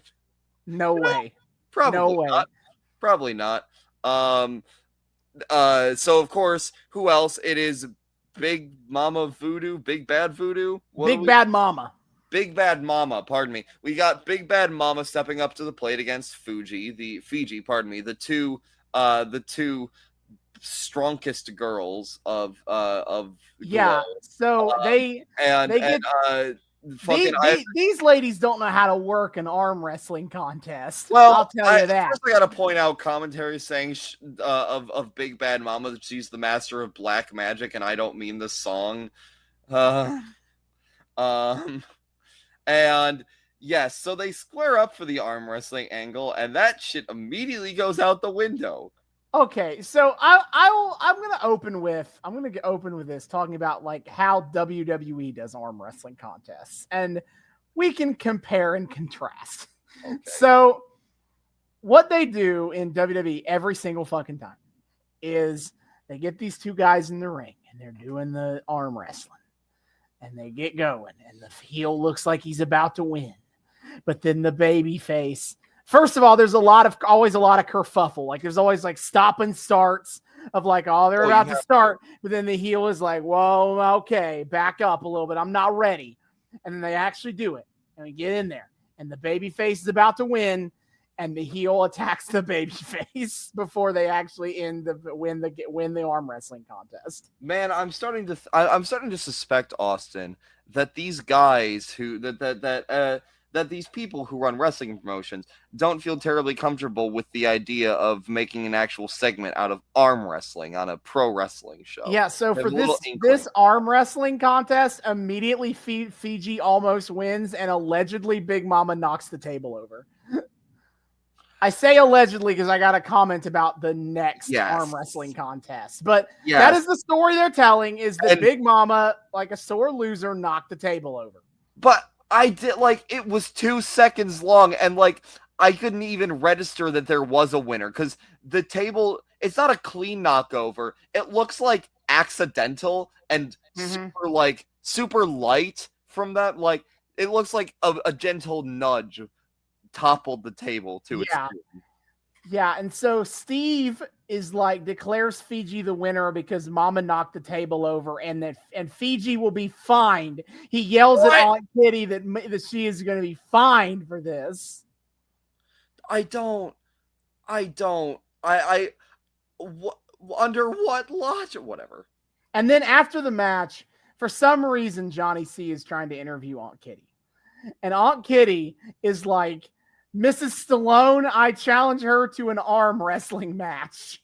Yes, Aunt Kitty is not taking this well, and Mrs. Stallone is like, yeah, sure, why not? Okay, so now commentary speculates, fucking, can she compete with the woman who raised Rocky and Rambo? Like, you do realize those aren't like real people, right? And those are also the same person twice. They are also the same person. I think you guys might be a little confused there, Yeah, so they set up the table again. All right, get it going. Mm. And Mrs. Stallone is about to job Kitty the fuck out on this arm wrestling Oh, I know. contest. And then the table gets knocked over again. And it's Second supposed to have been Aunt Kitty, but this time you can clearly see that if anyone is pushing down on the table, it's Mrs. Stallone. Thank you. Oh my God, Jackie Stallone is so obviously the one who knocked the table over. I know, but they're like, this fucking Kitty, you bitch. We're gonna throw out the whole competition. Team Stallone for the win. Woo! So they start trying to fight, and they have to get pulled apart by their factions, and then the factions start fighting each other. Absolutely. One thing I noted is a Mountain Fiji versus Ninotchka stare down in the middle of the ring there, and I was like, starting to build to something. Maybe. I did forget to check the Big Bad Mama. Big Bad Mama, new for season 3. Mountain Fiji is also one of the OGs. Yeah, I did figure that much. Mm-hmm. But they stare down, and then everyone slowly leaves the ring fighting each other. Absolutely. And then we cut. Okay. I want to point out too that at one point, Johnny C and the ref are having a time and a half trying to deal with this, and someone on commentary says that finally the referee is beginning to restore order, which no the fuck he wasn't. No, he's not. There was order because the women allowed it. Yes. We cut over to Beastie's Beanery. Yeah, I feel like they couldn't think of a good alliteration, so they're like, fuck it, Beastie runs a restaurant. Coffee shop. Which, by the way, okay, so understand, Beastie is like literally a Road Warrior, but a woman. Like, if you think of Road Warrior Animal and Road Warrior Hawk of the Legion of Doom, it is this exact gimmick, but it's a woman. And she just has also a restaurant, and she comes over with her mace to treat this customer, and he's like, my favorite thing was the water, because I know it's the one thing you didn't make. And she just murders that man. She beats the fuck out of him with a mace, and as someone who's worked customer service before, based. Wait, you know, yes, but also I feel like it's probably bad business practice to murder your patrons for giving you 1-star reviews on Yelp, Mm-hmm. And then we got our third Fabergé ad of the night. Yeah, with Babe the farmer's daughter in Hollywood fighting with each other in a supermarket in costume. Oh my god! And so they're tussling a little bit over the cans of Fabergé, and of course Hollywood has to be like, nah, actually this beautiful can of Fabergé hair volumizer or whatever shampoo is too good to hit you with. So she walks off screen, and Babe looks all like, oh, neat. And then from off screen, Hollywood just fucking picks up 12 packs of toilet paper and just starts chucking them at Babe, who, in the most porn actress voice I've ever heard, responds with, Hollywood, now stop that, Hollywood. Oh no! I'll be honest. So much of this part of me wants to try to. It looks like Fabergé Organics is no longer a thing, and I'm a little sad. Unfortunate. Okay, then we cut to Mountain Fiji, who is asleep. When did this happen? And also, how did they film this? Into her house? Well, why did the cameraman sneak into her house? I think I found the creepy old man, Austin, that was missing earlier. And also, how did the camera film her dream? Your dream? Where she is in the fruit dress and is doing Yeah, okay. Man, I spoke a little too soon on the thank God they're not making Fiji speaking a racist accent for this. Because, oh man, are they giving her some Chiquita Banana ass lines? They do some Chiquita Banana. And then I think Zelda pops up in her dream. I thought it was like Babe or something. I don't remember who it was. But the joke is they're like, it's like, hey, did you see Dementia try to jump into your into your fruit baskets earlier? And they're like, yes, she's a real basket case. Step a do that. Yeah, of course. And we cut back out of the dream to Fiji, who starts just laughing in her sleep. Dream generated jokes. I don't understand how they filmed any of this. Oh my god. Don't think about it is the answer. Yeah, so then next up is Beastie, the road warrior of the future. Yeah, okay. They claim that Beastie's from Australia, and I do very much doubt that, but I do not doubt that she is the long-lost sister of the Road Warriors. Versus Zelda the Brain. Zelda the Brain. Which, by the way, Beastie she is a new character. Yeah, that sounds about right. And Zelda is a new character. Really? I assumed she would have been one of the OGs. No. And so my first note was I hope Zelda gets stuffed in a locker. And honestly, metaphorically, she kind of does. This is a squash and a half. I feel like Zelda grows up to be a turf, man. All right, so but I will say is that Beastie I didn't make a lot of notes on like the cut-in interviews, right? They're all just kind of whatever. But I made a note of Beastie's one because it's insane. Where she's getting interviewed by Johnny C about like, what are you gonna do to beat Zelda tonight? And Beastie eats his microphone, and he's like, I'm gonna eat her up and spit her out. What the fuck? How? What was that microphone made of? Like, whose idea was that to have like a fucking prop breakaway microphone? I don't know, but I kind of love it. Yeah, that was kind of great. Also, I have to shout out Beastie's fucking drip because they fucking do her suit up to look like she has assless chaps, man. Oh man, gotta keep with them that Mad Max aesthetic. Absolutely. We see it's not actually her ass, it's like, flesh color, but we see what is clearly implied to be like her ass. And it's on full display. You love to see it. So we do get one note I did take is we get Zelda's individual her individual rap verse. And once she's done with it, all of her like babyface friends who are surrounding her seem proud of her for actually being able to stay on beat. They're like, "Oh, hey, you did that." It seems like part of her character, she's kind of a little unconfident.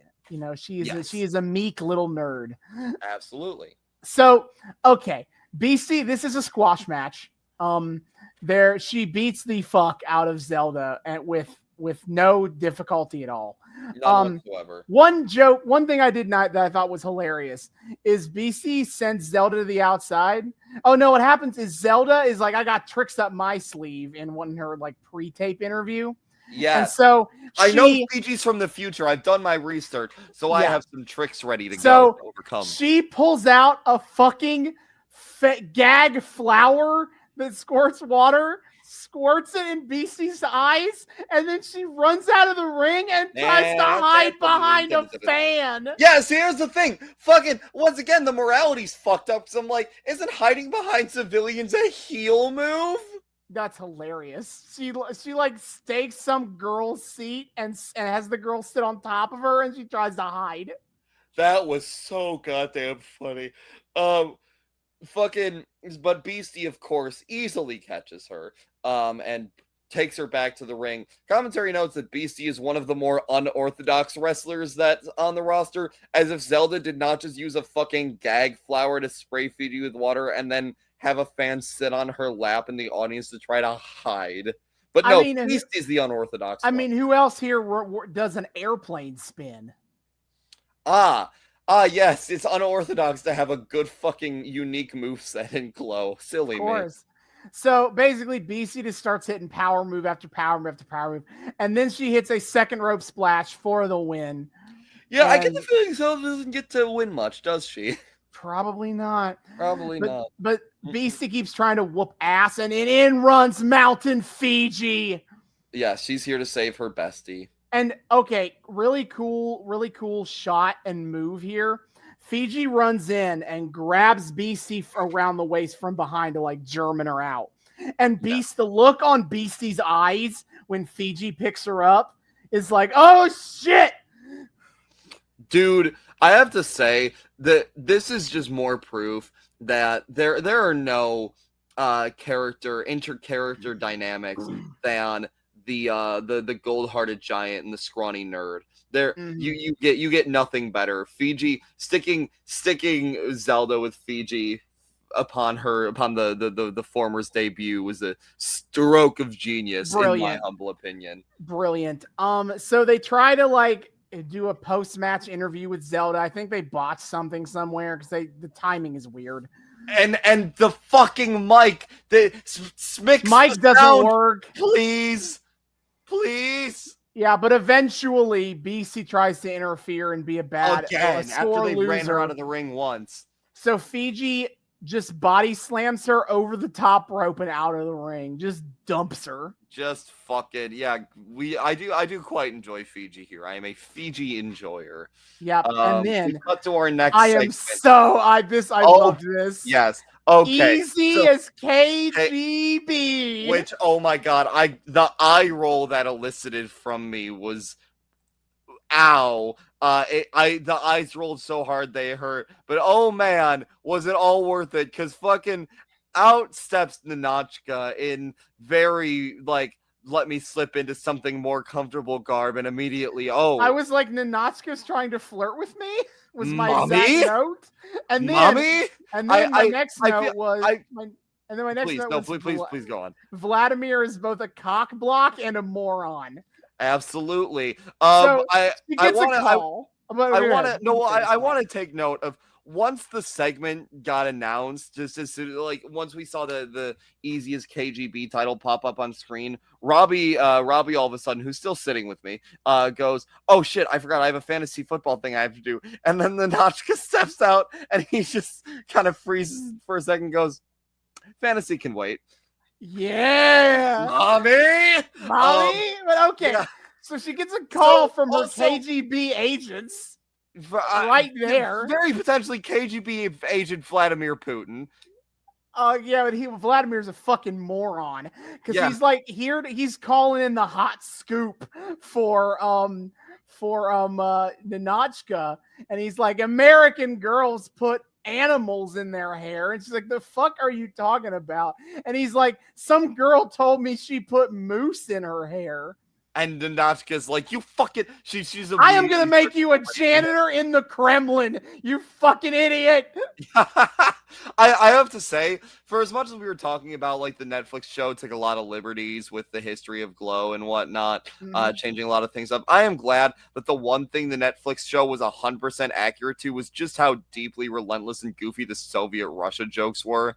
Yes, very much so. Oh my god, every possible Soviet Russia joke you could come up with is here. Yeah, okay. She hangs up the phone and then she's like, now where were we? Mr. Vice President. And I was like, by God, George H.W. is a traitor? Oh boy, fucking, he's in bed with the enemy, probably quite literally. George H.W. Bush is a traitor to America. Glow has confirmed it. Based. Yeah, so I think I know who my favorite Glow wrestler is. Nah, I don't know what I thought Easy as KGB was going to be like when it popped up, but this was hilarious. That was perfect. Ninotchka is one of the OGs, I assume, yes. Let's double check it. I was going to... I mean, we're about to go into a match of hers anyway. She is. Ninotchka is also one of the wrestlers that was there the entire run of Glow. You'll love to see it.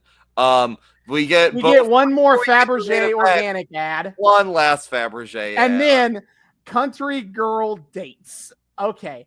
I got an ad pop up right as this hit, so I had time to write this note after I saw Country Girl Dates pop. Oh no. FarmersOnly.com. I think we just found the two women who actually made that app. Yeah, okay. So it's Tulsa and Babe, the farmer's daughter, by the way, I think it's really funny that they made Tulsa and Babe a tag team when Sally is also a farmer's daughter and she is not part of this group. Yeah, Sally's just here too, but we don't see her for the entire episode. Anyway, okay, so Tulsa and Babe do dumb bad puns here. Is okay. They're on blind dates, and Yes. Tulsa, Babe is like, Tulsa, I heard that your date is an Olympic diver, and she's like, oh yeah, why? It's because I hear he's always going off the deep end. And then Tulsa is like, Babe, I heard your date is a tattoo artist, and he already got a tattoo on you. And Babe looks at her arm and is like, what? And then Tulsa's like, well, it's because I hear he's got his designs on you. Oh yes! My God. Yes. The fucking, like, they're reaching deep down. That's like the fucking Babe or Tulsa channeled someone's Southern Belle mother to conjure that one. Fuck, dude. That was pure artistry. Oh, pain. But yes, finally, we go into the main event. Sally the farmer's daughter versus Ninotchka for the Glow champion, for the Glow crown. Yo, fucking, so we cut to the picture-in-picture for Sally's entrance rap, and she just kind of stands there for like 10 seconds. Yeah, they timed it wrong. She goes like, hi mom, hi dad, before the rap starts, and then she just stands there before her rap. It was like, I don't know. Like, did y'all think that was cute enough to throw in there? Man, she couldn't find fucking white girls, am I right? Can't find that beat. No, but Ninotchka comes out with no rap, which boo. They got her rap eventually. They do. Yes, they got Ninotchka's rap, and I have to say, I can't even remember what the rhyme was, but all I know is there was some line about her conquering your homeland, and I appreciate they updated the raps here because she's like, this is a season 3, and she mentions being the champion. So they weren't just lazy and use her original rap. Ninotchka being like always the bridesmaid, never the bride when it comes to the Glow Championship, and now she's finally done it. Okay, I just want to point out Sally the farmer's daughter is kind of a weird one in that she was in season 1 but not in season 2, and then she's here in season 3. Damn. They cast another farmer's daughter, and then Sally showed back up, and they were like, well, shit. No, well, we already got 2. So we already got a farmer's daughter, so you're just going to not. Maybe that's why she's not in league with Babe and Tulsa, because they're like, oh, this is awkward. Can I stay with you guys? No. No. So, okay, Sally brings a hat, one of her cowboy hats, to the ring for Johnny C when she wins the crown. And Ninotchka's like, this is a stupid hat. And she like crushes the hat over Sally's head. Yeah, well, not only like crushes it over her head, she fucking like the brim gets pulled off. Like she pulls that shit all the way down over Sally's eyes.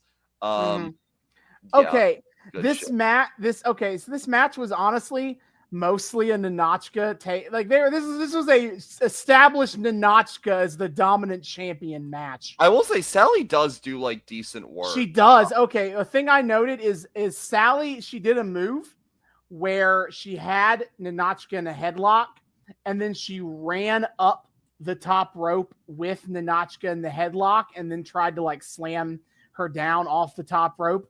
That was a sliced bread number 2, as popularized by Brian Kendrick a decade later. And I was like, the fuck am I? She was like, Sally with the sliced bread number 2? Yeah, like, again, the random fucking adeptness for these wrestlers. Damn. I wish any of them got to have, like, careers outside of this. Yeah. They all kind of showed promise. Yeah, so Ninotchka, though, she gets control. She starts tossing Sally around, and then she wins with a really neat, they call it a cross pin, and I tried to find a Soviet connection to a cross, of which I found nothing. But it was basically like, it's like if you have someone down in a roll-up pin, but instead of like bending over them, like cradling them, Ninotchka just like sat on her and put her leg through like she used like basically one leg and like squatted down to keep Sally down. I was like, that's cool as hell. It was like a good fucking showcase for Ninotchka. And yeah, even Sally wasn't like that bad, all things considered. Like she did have that one really sick move, and she put up a decent fight. I literally like had like fucking okay Ninotchka and Sally as part of my notes because I was actually a little impressed. Like they had some decent work rate going at the beginning. Yeah. All right. So before we get out of here, somebody is trash talking in a mirror. They didn't pop up the name. I was like, what the fuck is this segment? So she's like, mirror, mirror on the wall. You know, I'm the fairest in glow, which is like, you got to rhyme, man. And then she's like, I'm the greatest. Yeah. And then somebody pies her in the face. And it was like, all right. And then Hollywood pops in to be like, now I'm a party girl, but I don't do drugs. Yo. She's up like, she's just like, drugs are bad, okay? Yeah, we gotta see. I whenever Austin, I watch videos of fucking, WWE My GM mode, and they have the heels doing charity promos. I'm like, man, what does that look like? Well, this is what this sounds like. It's what it fucking do. Goddamn Hollywood being like, actually, I am a prime candidate for the straight edge society. Yeah. CM Punk be like, can I shave your head? Punk is like, nutty. All right. So the credit. Man, you know what I realized? The final revelation I had during the like closing segment in the mirror. This is fucking like with the laugh track. This shit reads to me like Muppet Show meets wrestling. Like, this is a variety show that leans into its dumb, campy pun humor, but also just happens to feature a little bit of lady wrestling on it. This is like I've only watched one episode of the Muppets, so I'm gonna I will concede. Well, you have seen Muppets crossover with wrestling once before, so know generally how that tends to look. Mm-hmm. Was the pun game not as? Do you not see the pun game parallels between? I haven't watched enough Muppets to feel confident in that assertion. Well, I speak as the resident Muppets expert. This makes me want to go watch the Muppet Show afterward. Nice. Okay. So the credits roll as the women are just doing their makeup and talking shit. Oh my god. And then the final skit of the episode is Johnny C is sitting out on the street calling his dad. And he's like, yeah, Dad, we didn't really make any money on this show, but I'm sure next week will be better. And then his dad hangs up on him. And he's like, oh. I actually missed that. That is hysterical. Okay, and then Aunt Kitty walks in and is like complaining about her pay. Classic wrestling shit here. Absolutely. Complaining to the booker, I didn't get paid enough tonight. And he's like, hey, listen, we don't got the funds. I'm sorry I can't pay you what you're worth. And Aunt Kitty is like, I'm worth my weight in gold. And he's like, well, that would bankrupt us all together. Wow. There were jokes to this effect, too, of like how, like the joke for Aunt Kitty is she's old and she's fat. That's the jokes. Oh man! Like when she was getting carried earlier to the ring, the commentator was like, "All those wrestlers are gonna have to get checked for hernias later." Oh yeah, I did catch that. Living with a hernia. Anyway, so Johnny's like, "Well, that would bankrupt us all together if I paid you that much." And then Kitty beats the fuck out of Johnny with her umbrella as we go off air. As she should. As she absolutely should. Mm-hmm. Oh my god. That was glorious. That was beautiful. That was it glowed with joy, Austin. Mm-hmm. This brings joy. This sparks joy. This sparks joy. That's it. That's the name. How the fuck did you throw out all of these like old episodes when they spark joy? Yeah, why is season 3 the only one that is even remotely available legally speaking? Off the bat, I'm impressed. I want to know who owns Glow's right TV, like the rights to their shows, so I can yell at them to license them all out again. Austin's going to write a very strongly worded letter. Look, I know we don't have many regular listeners around here, but please, any of you, help us do some detective work. I'm begging you. We must uncover the entirety of OG Glow so that we may cover it in its entirety on this podcast. Thank Yeah, you very much. this was hysterical. Like Yes. this is my exact kind of humor Oh, across a 48-minute episode. The wrestling was not terrible. And honestly, the one note gimmicks were fun. You know, yeah. Wrestlicious does it very poorly. Yeah, because again, it feels like low res and obligatory. Here, like again, there's just like I can't describe it any better than there's just an earnestness to it. Mm-hmm. But I had so much fun with this. We will be back to Glow someday. Thank God. But yeah, this was great. As I said at the start of the second half here, like if this had been airing, if I had been alive and of an appropriate age to be watching Glow when this aired, I would have adored this. I would have been obsessed. Like in the way that I preach the gospel of Lucha Underground now, late 80s me would have been preaching the gospel of the gorgeous ladies of wrestling. Yo, me too, man. I would have been right there with you. I would have been, you need to fucking drop everything and dedicate your entire personality to this campy, delightful bullshit. Uh-huh. Oh, So, you love to see yeah. it. So that is it for this time. For next time, we return to 2014. You know, we'll be going to March of 2014. It's been a month since the Royal Rumble that went so well for everyone involved. Oh, I'm still reeling as to the unimaginable success. So some might say unbelievable success of that event that everybody liked very much. Yeah, And, so WrestleMania is a month away at this point. Yes, as you and do. We pointed at the sign. We pointed at the sign, and I think it's time for Daniel Bryan to get on his road to WrestleMania in earnest. You think? I think it's about time for. But Austin, does the Right- authority think that?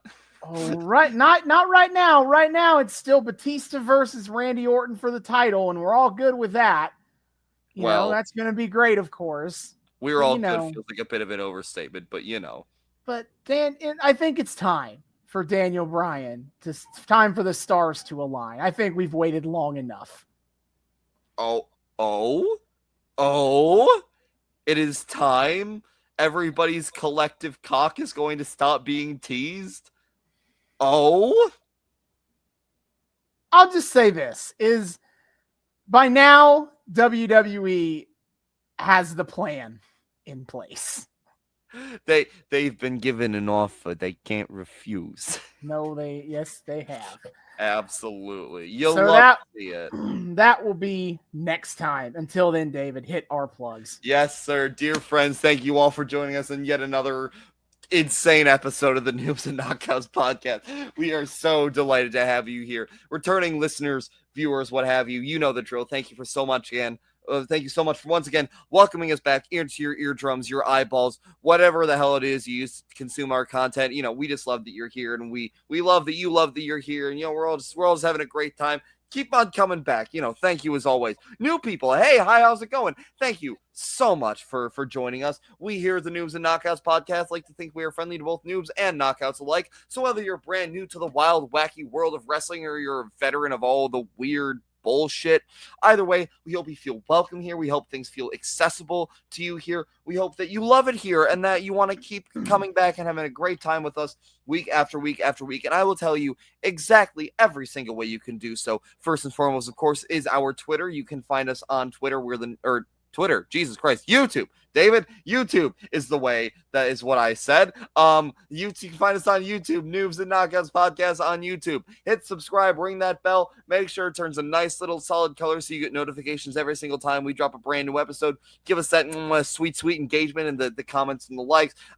Follow all of you can check out all of our playlists. Austin has been kind enough to organize all of the arcs that we follow into their own separate playlists. So if there's anything you want to follow all the way down, you can do that without having to skip around a whole lot. It's great. And on top of that, you can see our beautiful, lovely faces and the very professional looking HUD we got in here, and just see how thoroughly this shit made us crack up at some points during this fucking episode.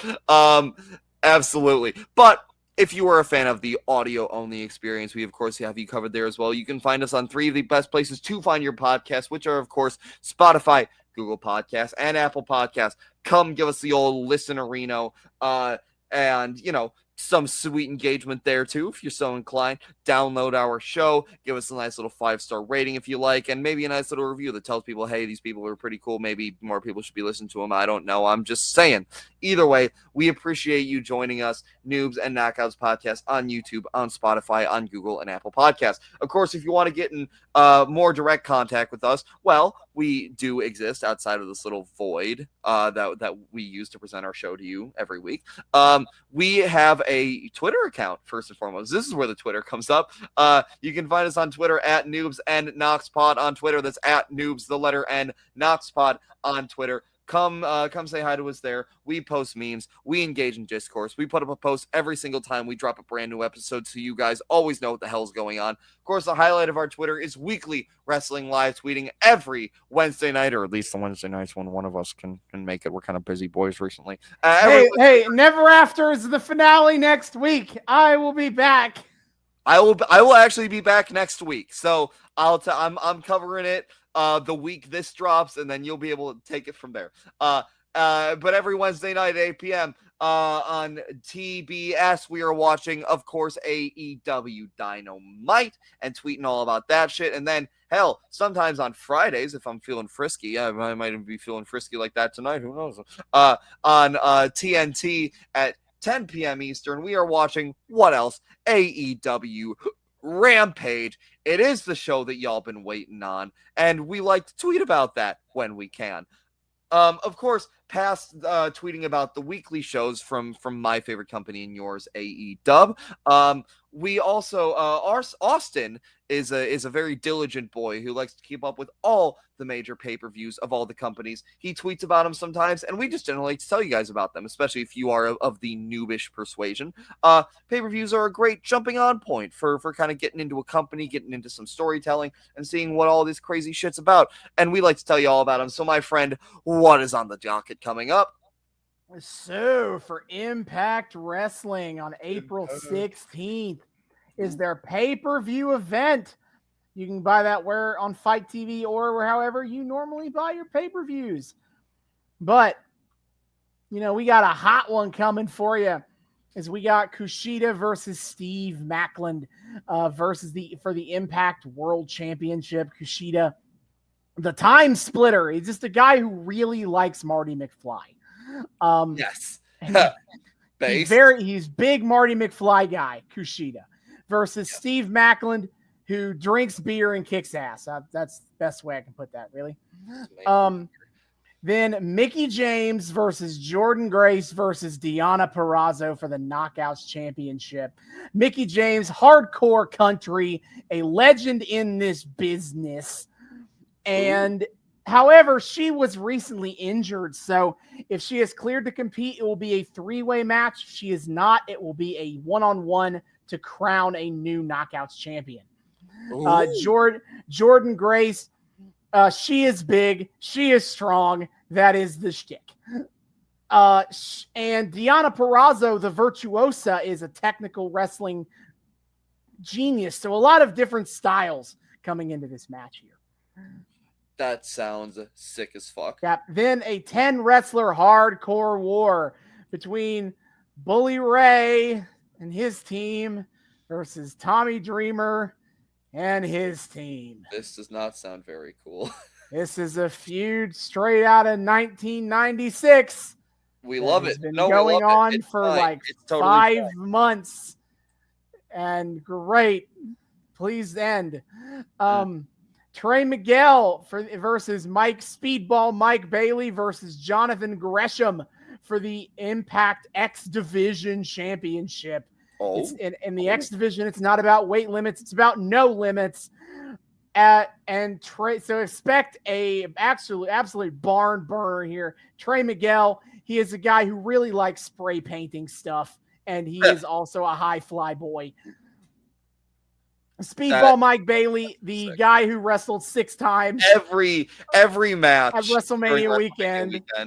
He is a karate master. And Jonathan Gresham, he likes Cthulhu masks and also outstronging everybody despite being like 5 feet tall. Damn. He sounds pretty sick.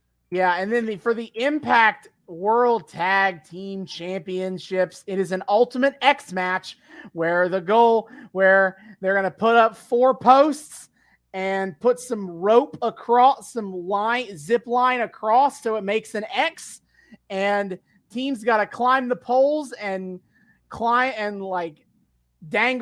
across the lines to reach the middle where the tag team titles will be hanging above the ring. And it will be the Bullet Club's Ace Austin and Chris Bay versus the Motor City Machine Guns. Oh shit, we do love some MCMG as a boy from the Motor City. Yep. And then in a tag team championship match for the Knockouts tag team titles, we have the Coven, Tyler Wilde and Kylan King. As Kylan King, my favorite AEW Dark regular. Absolutely.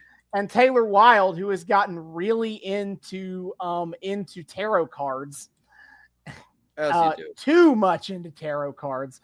Versus the Death Dolls, Rosemary and Jessica, who are like actual from the underworld. So great. Oh, well, that's spooky. And then in a 6-man tag match, we will have the Design, which is Cody Deaner, Alan Angels, and Connor from the Ascension in WWE. There is a cult now, versus Joe Hendry, who his gimmick is that he makes original songs about his opponents and sings them. Very funny guy here. That sounds sick. Dirty Dango, the former Fandango. And Santino Marella is getting back in the ring. Cobra? Is it Cobra time? He's gonna Cobra Diener. You'll love to see it. Yeah, so that is the matches for the pay-per-view. That's a week from when this episode drops. So figure go ahead and give the real rundown there. Oh, fuck yeah. That sounds sick. That sounds sick as fuck, boy. Yeah. And then AEW Double or Nothing on May 28th, live on pay-per-view. Or on Fight, is available on Bleacher Report if you're in America, Fight TV if you're not, or if you are not from America. Wink, wink, wink. Mm-hmm. If you can find a very private network, a very private network. You might be able to find your way to Fight here in America. Otherwise, where pay-per-views are sold, maybe even some movie theaters. Check your local Cinemark. Hell yeah. Then I guess WWE is a pay-per-view on May 6th, whatever. Yeah, whatever the fuck. Since Vince McMahon is back in charge of this company, reascended the throne. After allegations of having sex with all his secretaries and paying them off, he dropped out of the company for 5 months, and now he has sold the company, and they're merging with the UFC under Endeavor. But Austin, he's moved past that. You're right. He has moved past it. He's grown a mustache, and I think it is, of course, the importance in order. moved past it. Grown a mustache. Right. He's now in charge again. So Yay. I'll just be honest, I'm not gonna watch. I am taking my stand here. I am not watching WWE anymore. Based. I told myself if Vince McMahon came back that I was cutting out. And now he has, and now I am. Damn. We stand a principled king. Yeah, all right. So that is it. What's going on in the wrestling world upcoming? Hell yeah. Well, be sure to check all of that out. Except maybe not WWE because fuck those guys. But whatever may tickle your fancy. Check it out for yourself and check us out talking about it on the Twitter. It's a great time. If for whatever reason you like listening to us ramble for several hours on end about wrestling, you'll like this shit. It's good shit. Check it out. Of course, if you want to get in super duper direct contact with us, and it may be in a more long form way, you can email us at noobsandknockoutspod@gmail.com. That's noobs, the word and this time, knockoutspod@gmail.com. Come say hi to us there. Tell us what you think about the show. Request things you want to see us cover on this show. Tell us how based and red pill you think our hot takes are. Think that, we're fucking idiots, whatever. I don't know. Start discourse. Say hi. We love people saying hi. We would love to say hi back. Noobs and knockoutspod@gmail.com. Of course, finally, you want to support the show in a very, a little more concrete way, you can find us on Patreon. We are also the Noobs and Knockouts podcast on Patreon. $1 a month gets you early access to episodes and a shout out at the end of each episode. Shout out, as always, to friend of the show, the Sugar Daddy, Kyle Smith, for his support. For only a single $1 due, folks, you too can get your name shouted out at the end of this. You can make us say utterly putrid shit if Deadlock has taught us anything. Daddies. And you get that nice little bit of early access too, and maybe some other extra content that's going to be in the works in the coming months. I don't know, get some ideas, some things could coming through the mill a little bit. Yeah. But whatever that may be, your support means a whole lot to us, helps out the show more than you realize. So if you're so inclined, Noobs and Knockouts podcast on the Patreon, you can find the link for that, by the way, in our Twitter. See y'all next time. Hasta luego.